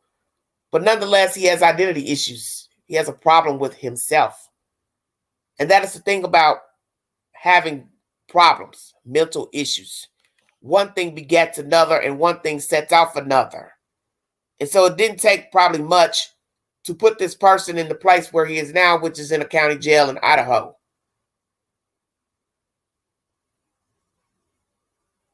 Something very sinister with this person. He's allowed his elements to dictate his moods, his disposition. A grand narcissist, wanting full attention all the time because he wanted to feel validated. That's why he was over talking to the professor. As you heard this older gentleman speaking, he wanted to be the center of attention in the room. He commanded it. He talked as if he knew what he was talking about. Like he said, basically talking in circles, talking as if he knew everything and more than the next person. That's a sign of a very lonely person, that he needs attention all the time. All the time. What traffic stops are you talking about, Campos? How could the traffic stops be planned if the kids weren't even dead yet? We're talking about before November 13th when he was pulled over.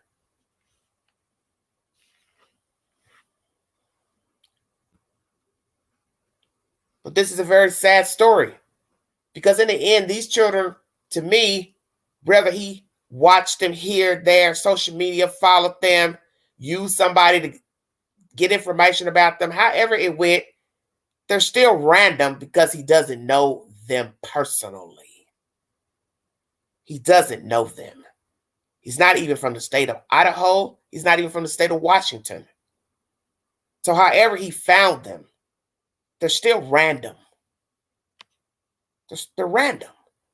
And whether it was this four, it would have been somebody else had he not chose these kids.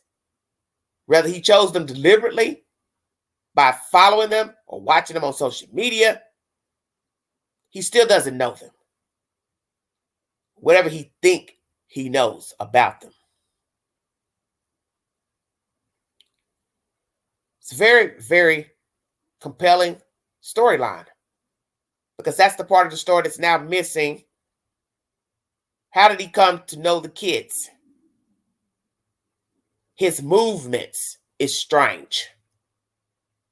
Putting garbage bags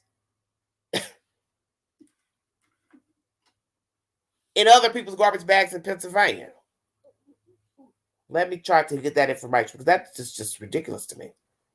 What in God's name was he putting in the bags?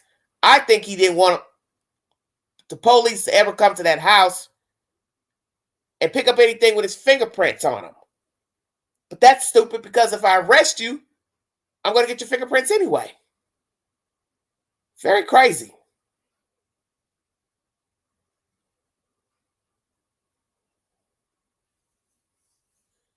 Roy, what are you talking about? Disputing the evidence.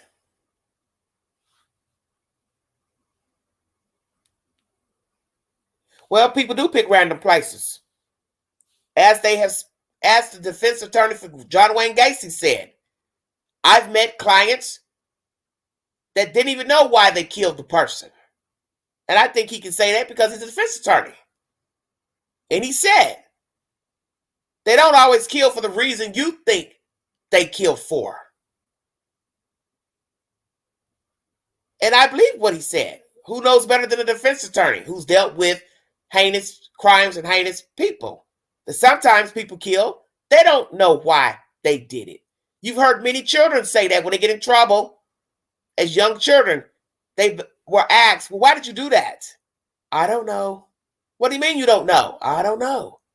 So now imagine 5 years old, you don't know why you did it. You're 13 years old, you're getting into trouble, you don't know why you're doing it. You're an 18-year-old getting into trouble, you don't know why you did it. That's that.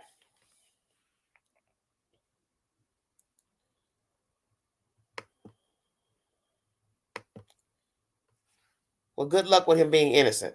Maybe you should make sure to keep some money and put on his commissary books. Sound ridiculous. Another nut job.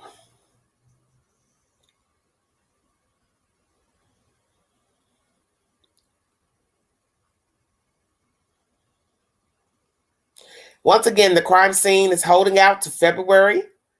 The defense is crossing their T's and dotting their I's as well pertaining to this case.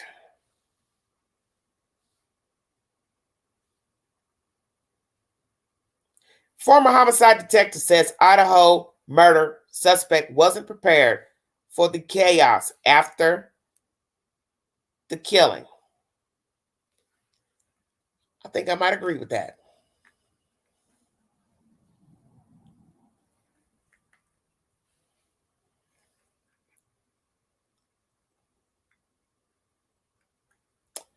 Fox News is the source. Fox 13 Seattle. Thank you for joining me. You've had a chance to look over these court documents today. In digging into them, what I noticed that there's no motive, no why, no information about how these victims might have been targeted. How important is that information for a successful prosecution, Coy? You never have to know why it happened. You just have to show that it happened. I mean, everybody wants to know why, and the link between this guy and the victims, and maybe it'll come out in the future, but it's not necessary for a successful prosecution. When you look at this case compared to the hundreds of homicides you've worked successfully, what stands out to you in looking at the process they went through? Well, first of all, this is a very small department that had no experience in anything like this. It was way outside their wheelhouse. But, you know, they did what people should do when you have something, a task like this that's you think over your head. They reached out for help, and they did. And from reading the affidavit, it looks like they did a really good job. It sounds like they identified this guy potentially very early in this case. I'm sure it was very frustrating for the detectives not to hear people say, you guys are screwing this case up, when they knew who probably did it really early on. And then they did the due diligence that you have to do to get this guy in the end. You know, some of the things we're learning, like they found the sheath to the knife. This guy was supposed to be have a lot of information, a degree in criminology. He seemed like a moron to me, like he did not have this well planned out. But you have interviewed killers face to face, Coy, numerous times. What do you think about this guy? Well, you know, it's like they say when people go into battle, you make all these plans and in the war, but when it starts, everything goes out the window, right? Because it's chaos. And he wasn't prepared for the amount of chaos in this case. And he did something stupid. He left the sheath to the knife right there. I mean, thank you very much. We'll take that. And they were eventually able to get the DNA profile off the button to the sheath, which of course wasn't in CODIS. But they did have a male DNA profile that shouldn't have been there, and that was huge. Let's talk about that DNA and the genealogy. They said that they got DNA from the trash at the house where his father lived and used that to match back to him. Is this how homicides are worked these days? Yeah, absolutely. What they did, this is what's called YSTR DNA. The Y chromosome passes down from all the males in the family. So male to father to son, son to grandson, grandson to great-grandson. It's the same YSTR all the way down. So they had this this DNA, and they could show that he was of the same YSTR as the father at the house, which is huge. It means it has to be a male directly related to that father. And of course, this is the guy who was in Idaho at the time, and they had the car surveillance and stuff. So that was the key, the YSTR. I mean, now they'll do the complete profile and get an exact match where you'll have, you know, the probabilities in the quintillions or 50 to the 50th power or something. Now the way they do it, but that was the key to getting it. You have to show this guy's a male relative of the father using the YSTR or the Y chromosome. He's a direct relative, which it said in the affidavit eliminates 99.9% of the population. So that's a very good lead. I've seen people on Facebook compare this guy to a Ted Bundy. Do you think he was a budding Ted Bundy? Maybe Ted Bundy would have been caught thanks to the DNA we have today. What do you think about this guy? Well, I certainly think Ted Bundy would have been caught because of the forensics today, but I don't buy that this guy's a Ted Bundy.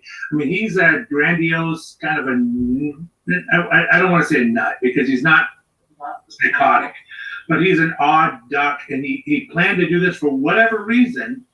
Would he have done others later? Maybe. I don't know, but you can't call a guy a serial killer when there's a series of one. So I don't buy into the whole he's another Ted Bundy thing. Although, like I said, if Ted Bundy admitted crimes today, he wouldn't have got nearly as far because of the advances in forensic science. Floyd, if you were working this case, would you now be looking at other unsolved homicides in the area? And let me ask more directly. Do you think it's possible he's already killed somebody prior to the quadruple homicides? It is possible. Yes, I would do that. I don't necessarily believe it is a fact. I think he was building up to this point, and that's why he was, you know, these guys, if they're serial killers, they usually get better as they go because they have experience. This reads to me like a rookie the first time, leaving the knife sheath there. What a huge thing. Why wouldn't you have that knife sheath on your belt so you couldn't possibly leave it there? You know, that's the thing. These are rookie mistakes. And like the father, I think, said, this guy made a huge mistake. It's going to get him before he's arrested. And he was exactly right. That's what this guy did. So I would look. I would do my due diligence, but I don't believe there are any other cases that are going to be tagged this guy. If you were working with the FBI profilers and putting a profile on this guy, would you say he's a narcissist, a sociopath, a spree killer? What do you think, Lloyd? Well, he's certainly a narcissist, I believe, based on stuff I've read about his behavior. And I'm actually friends with someone who taught him at one point, and I can't really get into that. But he is a narcissist, and he is. I don't know enough to know. I don't know if he's a sociopath or a psychopath. But yeah, the boy ain't right. I don't know. There's something going on here. Yeah, that's a great way to put that. You know, for the public, it seemed like it was a long time, but homicide investigations, in the scheme of things, this really wasn't. But there was a lot of pressure on the department. Put it in perspective through your career. Did it take too long to get to this point in justice? Does that really matter anymore? It didn't take too long, obviously, and it doesn't matter as much as it used to because of the forensic abilities we used to have. I mean, I think this was for us, no information case taken 6 weeks. It's a win. I mean, it's not outrageous. The problem is they were under such pressure, and what they could learn from this is how to handle that pressure and not release. I commented early in this case. I thought they were releasing way too much information. If this was my case, I wouldn't want any of this stuff out because you have to leave something out there so that some nutcase doesn't try to confess to it and tell you something he read in the paper, which happens every now and then. But overall, I mean, for a 35-man department, they did a great job. I mean, I got to give them kudos. Retired Seattle Homicide Detective Coyd Steiger, thank you for your time and your insight. We appreciate it. Sure thing. All right, everybody. They have good evidence so far, and I'm sure they have more evidence. Fox 13 Seattle is the source. You can't explain why his fingerprint is on the button on the sheath, which is the snap button. If you go into a court and say, I don't know these people, I've never met them, I've never been in their house, how are you going to explain the knife case lying beside a dead body, which is Maddie Mogan? And your fingerprint is on the button, not just the sheath that's lying there with a dead person, but your DNA, your fingerprint is on the snap button. So don't tell me that's not good evidence. And as they said, they don't need a weapon. You can look at the dead people and know they were murdered with a sharp instrument. The sharp instrument belonged in the case that's lying beside the victim, which would lead you to believe these victims were killed first in this house. So you don't need a motive. You don't need a murder weapon. They've got digital data from the perpetrator's cell phone to show he's in the area, moving about numerous times. Not 2 times, not 3 times, not 4 times. You've got to logically explain why you're in the area of these dead people when you should be studying at your school and working during daylight savings time. Did I mention that part? Exactly. The sheath is going to be so long in order to hold the weapon. Great point. The shape of the sheath is going to mimic the shape of the knife. Ting. Excellent point.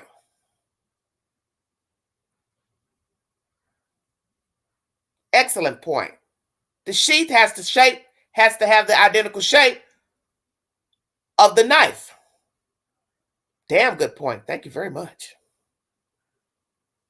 The sheath's got to be long enough to hold the entire blade. Bingo card.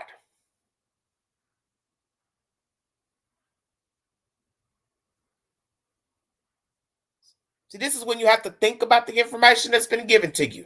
Now, you hear this gentleman saying they gave a lot of information out that he wouldn't have given out, but obviously they gave it out for their own reasoning.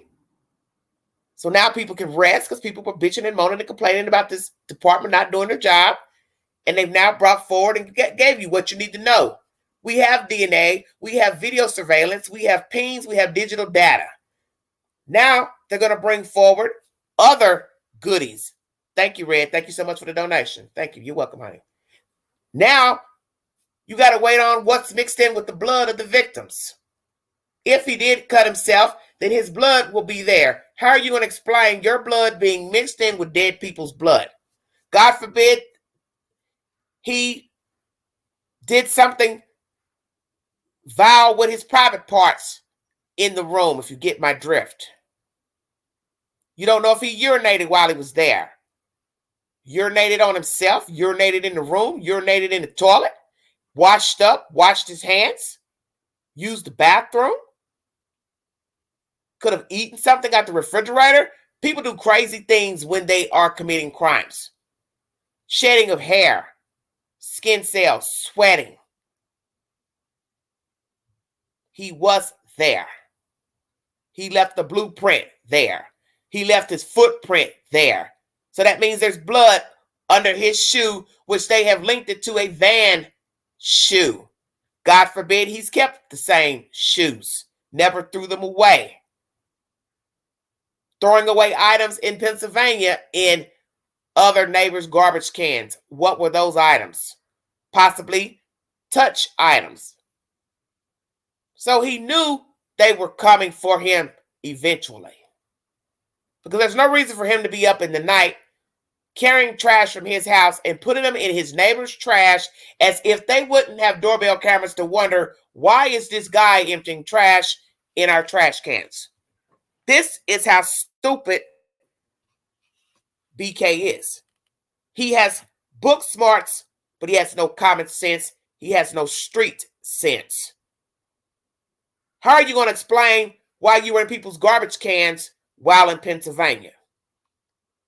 All this goes to show cause of hiding evidence. Probably touch evidence. Touching paper plates, potato chip bags. Stay woke.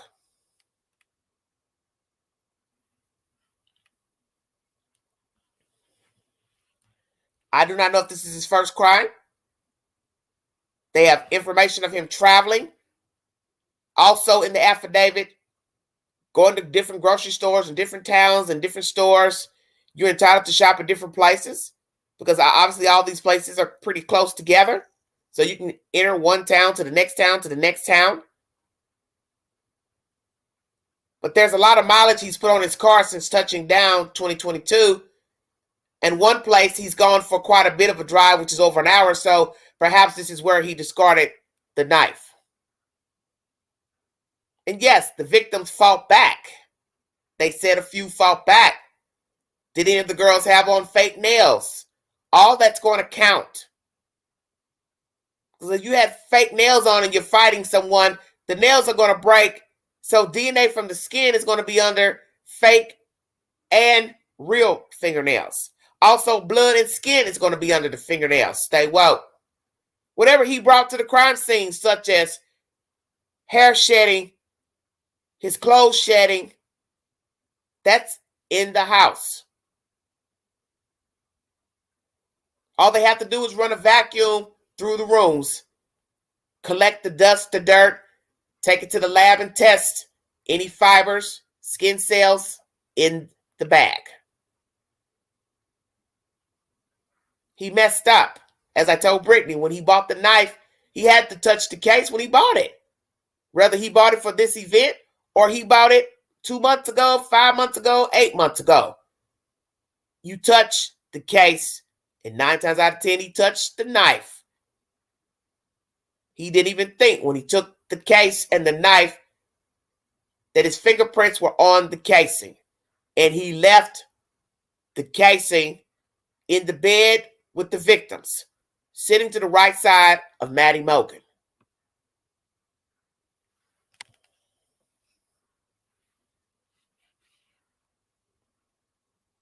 The surviving roommate, DM. Does she feel guilty for not calling 911? Any regrets? Any remorse? Survivor's guilt. How does the other roommate feel? BF. Do they talk about that night? Did they talk that morning of the incident? Did she message her while all this door opening and closing was going on? Did she message her after seeing Bryan walk by her and out the glass sliding door. What is the truth to what happened in that house? Eyewitness testimonies?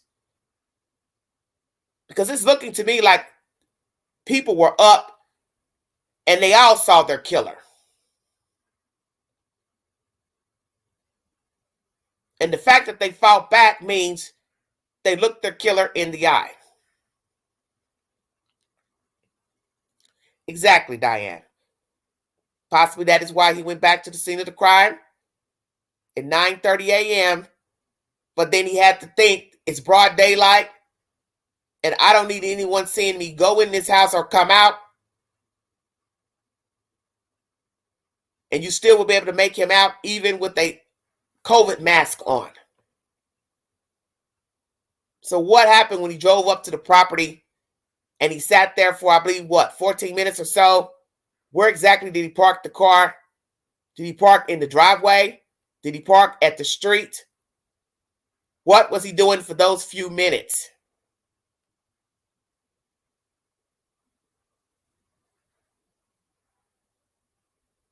Did he drive up and down the street thinking maybe he left the sheath on the street, if indeed he walked somewhere and parked his car?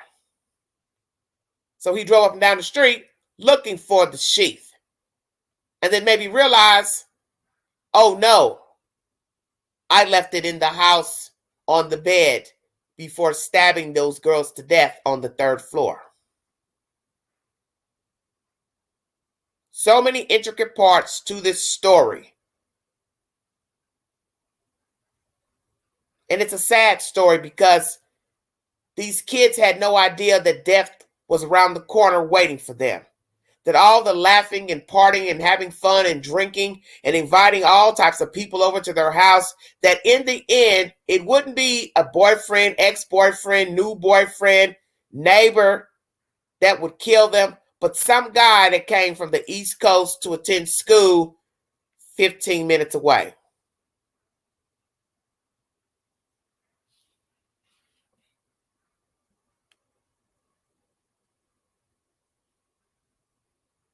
It is brazen in stalking someone, watching someone, following someone, standing outside of someone's house, driving by someone's house. You should know that somebody's going to notice you going up and down the street. And as they said, they done the surveillance. They watched all the cars. It was only a few cars even going in and out of that street, King Road, November 13th. Well, in true crime, they tell you there are no such thing as coincidences. Because rarely there are coincidences. True crime. He had a motive. He had a plan. He executed the plan, but he got caught. Has he killed before? I don't know. Did he take the murder weapon and take it somewhere far out in Idaho? I think so. Did he possibly bury it where he can come back and get it? Possibly so. Has he harmed people in Pennsylvania? I do not know. But I believe there's a reason for him leaving Pennsylvania and coming to Washington State, and I believe it was meticulous and articulate in the plan. I do not believe he came to Washington State because of school.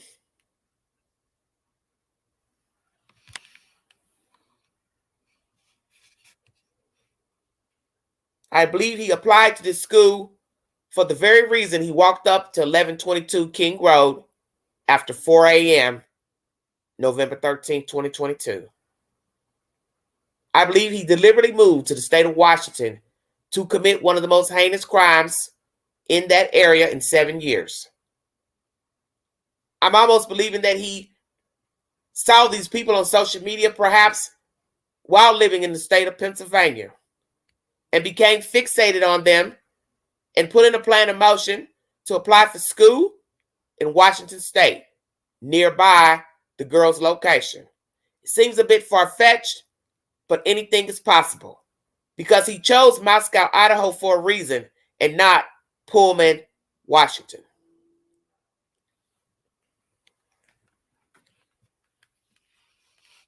he found these girls some type of way. The information was not released in the affidavit, but I believe with their searching of his devices and apps, we will find a connection through social media pertaining to the girls. And I believe all that will be released when they go to court and not before then. And he has to know they are checking phones, apps, computers. They have shown him digital inside of the courtroom this week, and yet he is still acting as if he did not hurt these kids. He is cocky, he is arrogant. Sociopath, psychopath, choose a box. Mentally deranged, attention-starved, insecure, possible incel. He's sick. And had there not been any video surveillance, he would definitely have committed a crime again. And you do not know what he was looking for the 12 times he came to 1122 King Road and the peripheral. He could have also been looking at somebody else's house, apartment. As my mother used to say growing up, kill two birds with one stone. Yes, he possibly was stalking somebody else besides the King Road residents. Gotta have a spare. Checkmate. You see, when you have a tainted mind, it doesn't take much to push you over because you're already traveling down the rabbit's hole. And there's nothing to latch on to while falling downward. So it's a free fall. All bets are off. That is this Bryan Kohberger. He's been a menace. His mind's been a menace. His tongue's been a menace. His attitude, disposition has been a menace. He's had nothing to lose and everything to gain. He has no empathy. He does not feel anything for his parents, his sisters, brothers, nobody. And the fact that somebody would think he spared a dog is ridiculous. Why would he care for a dog but not a person? And we've heard of people caring more for animals than humans. But in the end, if you can't care for your fellow man, woman, child, you're not going to have any respect for an animal. I've heard of this, them supporting him, and they are just as vicious too. And anybody supporting him, you're sick. You have a sick mind, and you're just a minute from being another BK.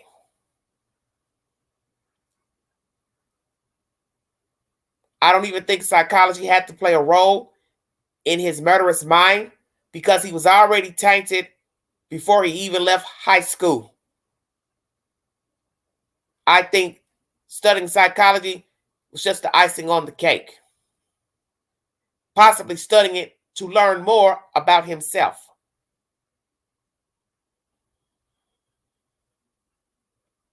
And we will see if indeed he was cruel to animals growing up. Wet the bed. Cruel mother. Hatred for a mother. Dominant father. Cruel father. Alcoholic father. Critical father. Critical mother. Neglectful mother. Neglectful father. I do believe these people did not pay him any attention growing up. They did not instill any assurance in their son to have pride in himself and to love himself, whether short, tall, fat, black, white, whatever. He didn't have the drive. He didn't have the push to have self-confidence. And if you don't push your kids to have self-confidence, they are going to have problems in life. Because you can't navigate in the world without self-esteem, self-assurance. pride.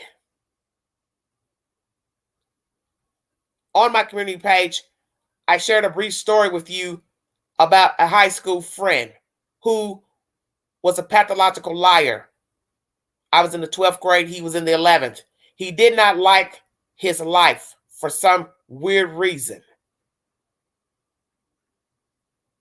I would not have considered him poor. I would not have considered him working class. I would have considered him possibly middle class at that time, late 80s. But somewhere in his mind, he was not content with how he lived. He wanted to be more than who he was. He wanted to be wealthy. He wanted to be rich. And he equated money with happiness. He made up wild stories about his life, his father owning a jet, his father being wealthy. He invented this life that his mother was wealthy, parents divorced, and he would take me on these wild rides to exuberant houses pretending they were his own.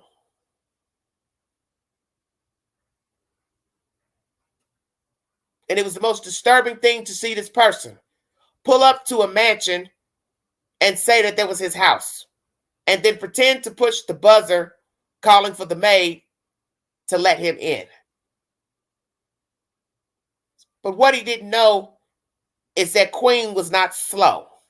I'm the same as I was then at 17, 18 years of age. I don't miss a beat. How embarrassing is it to sit in a car and watch this person push the intercom, pretending to live there and can't get in? And I will tell you who he reminded me of, who is no longer living. Andrew Cunanan, the person that killed Versace. That is who my classmate reminded me of. A very sick, demented, young Caucasian boy who thrived for attention and was bitterly lonely inside. And also identity issues with his sexual orientation. He was doomed.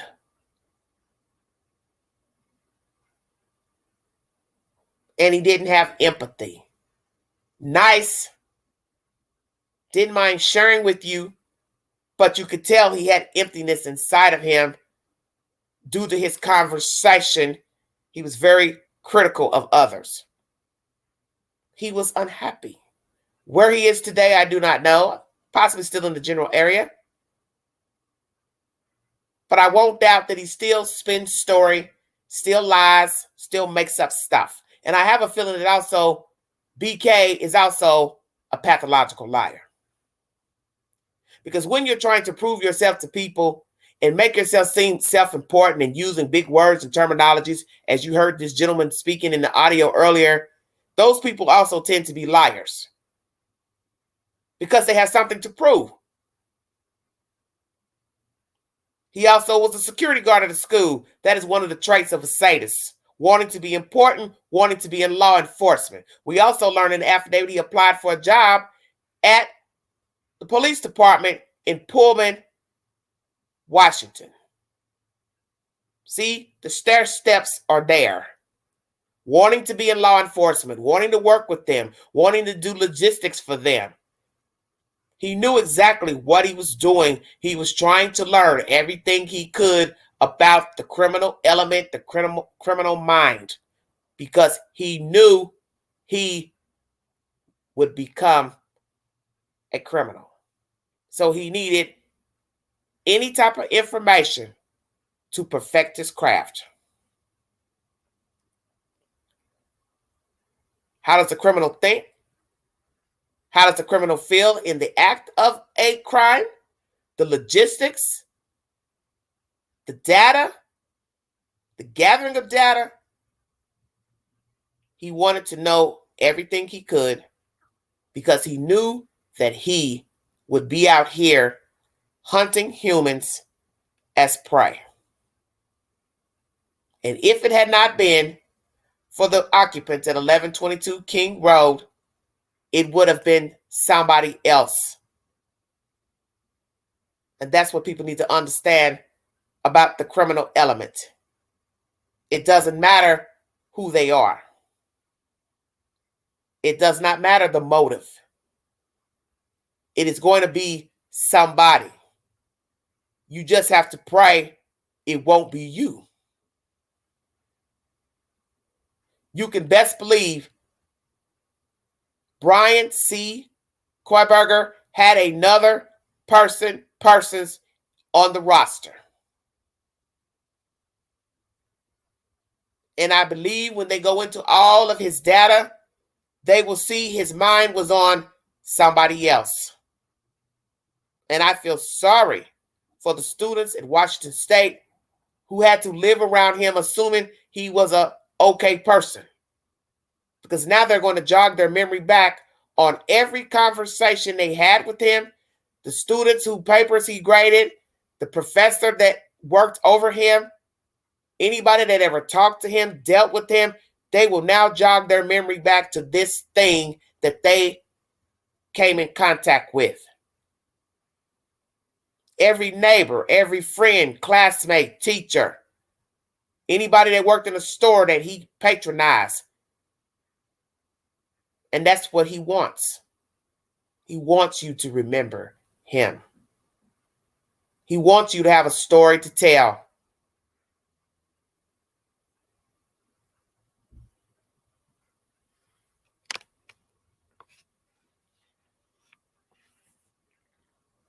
He has left to him a legacy of killing 4 innocent people in one house.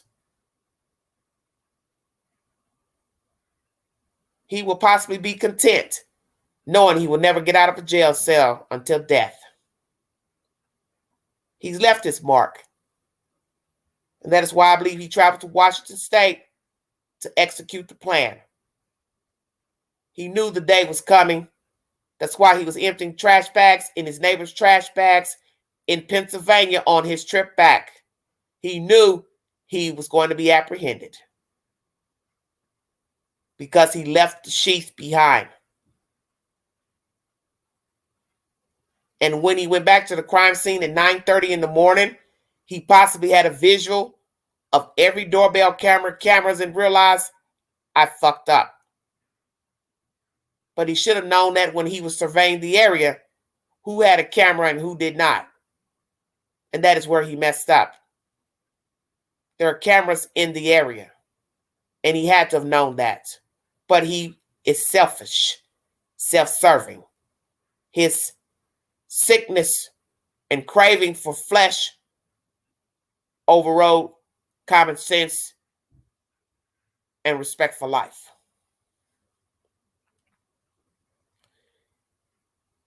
The hottest topic at the moment is this DM person and why he favored her on this fateful morning and did not kill her in that house. And we ask these questions because it's important to ask. He killed 4 kids who were her roommates and friend. How could you not ask why he favored her and spared her life? Was he drug-induced? Tunnel vision? What is the truth to him passing her in the doorway of her bedroom? Why did he spare her? Did he walk thoroughly through the house to notice somebody else on the bottom floor living? Did he try that door on the first floor? Did he try DM's door while going up the stairs, coming back down, going to Xana's room, coming back out? I'm assuming that is the way he came out and passed her. How could he have not seen her? Make it make sense.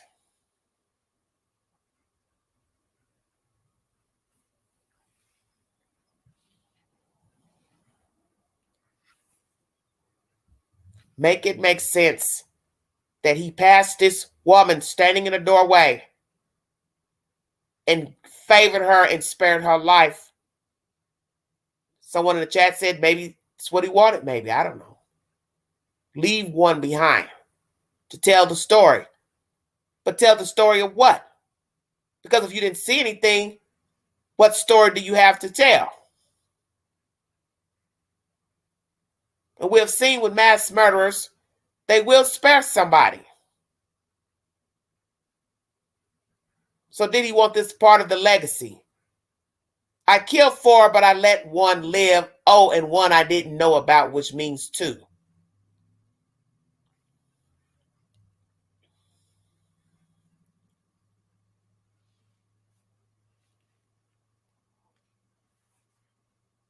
This is a very diabolical story. Because the affidavit now has many of us wondering what in the hell really happened in that house. And how is there somebody alive on the same floor, alive and 2 unalive, and didn't hear any type of altercation or ruckus in a room? She also sat under a room with 2 girls who were unalived above her. This transaction took place about 16 minutes. This woman opened the door 3 times. How could she not have heard altercations in 2 separate rooms, one directly above her and one to the right of her around the corner? Make it make sense. I think the most disturbing part of this story, besides the deaths and brutality of the kids, is if we find out she did know what was going on in the house and turned a blind eye. Her slamming around upstairs in Xana's room and said nothing. Came out when the coast was clear, went into the room, saw that they were dead, to be, walked up the stairs, saw that those kids were dead, and said nothing. How cruel would that be to know that this girl knew that those kids were dead in there and never called 911? Because what will be interesting, if this is true, she stepped in blood going to and fro, upstairs, back down to Xana's room, back out.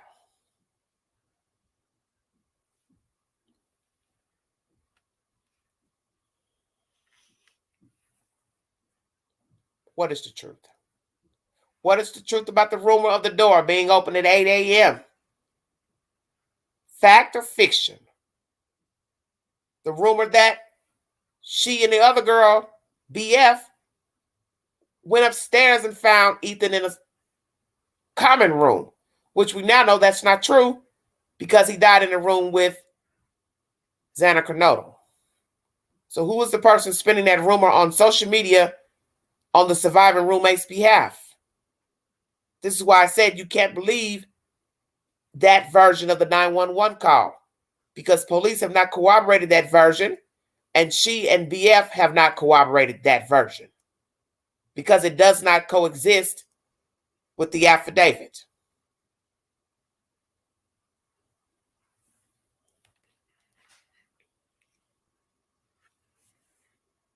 And if you are traumatized, you would have never opened the door in the first place. And that's my theory, my assertion pertaining to what's in the affidavit. If I have a no-care attitude, I'm not a nosy Parker, I would have never opened the door the first time, let alone 2 more times.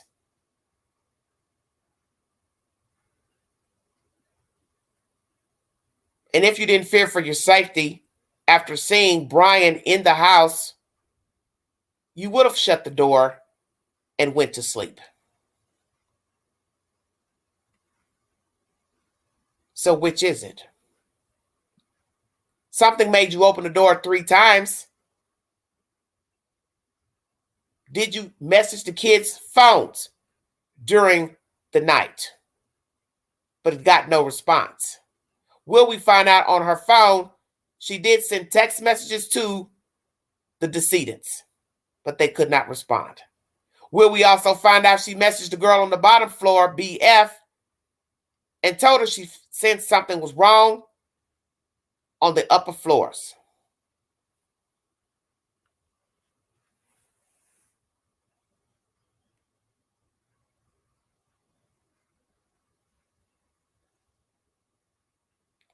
I prayed that she did not know him,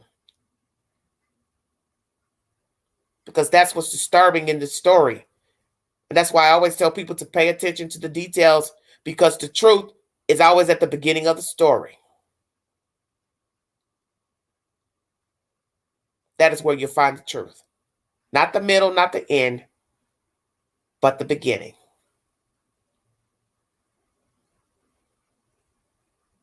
You can't deny that a surviving roommate lived on the second floor where 2 people died, stayed directly under the room of 2 other victims on the 3rd floor, and saw the perpetrator walk by her room, standing in the doorway, and he let her live.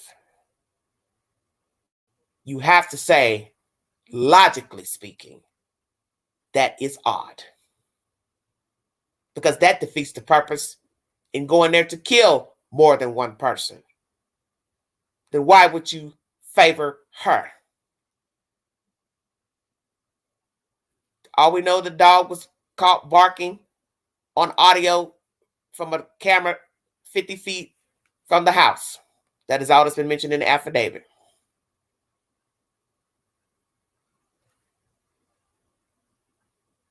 Does she have guilt for not calling 911?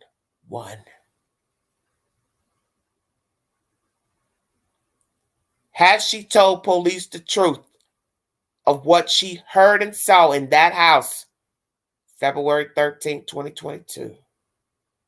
Has she talked to someone else who relayed this cocked up version to social media?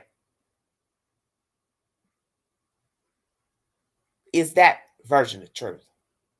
Did she talk to BF the morning of the murders? And what did she tell her?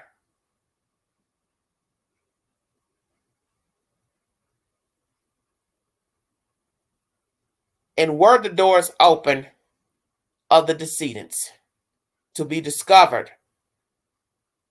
by the girls in the house? And who was actually found first? Were the 2 survivors together in the discovery of one of the roommates? And how did the perpetrator enter? Because if he entered through that slider, that means it was not locked. And you have to ask yourself, why would it be unlocked? Because the part of the story that nobody ever mentions is the obvious. Are you listening?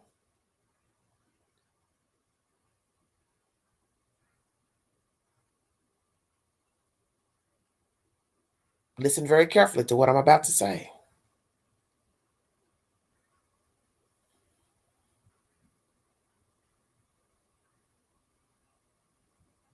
If the glass slider on the second level did not lock or never was locked by the roommates,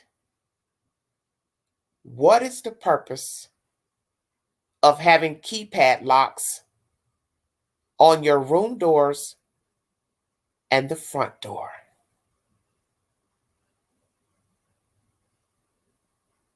It would defeat the purpose, because you have just given a perpetrator entry into your house.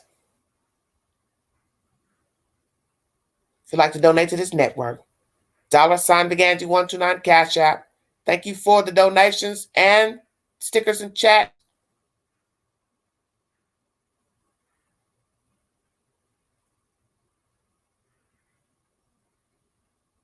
Think about what I just said.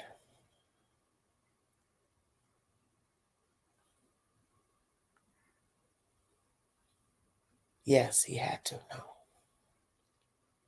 Why would you have locks on your door if you don't lock the glass slider?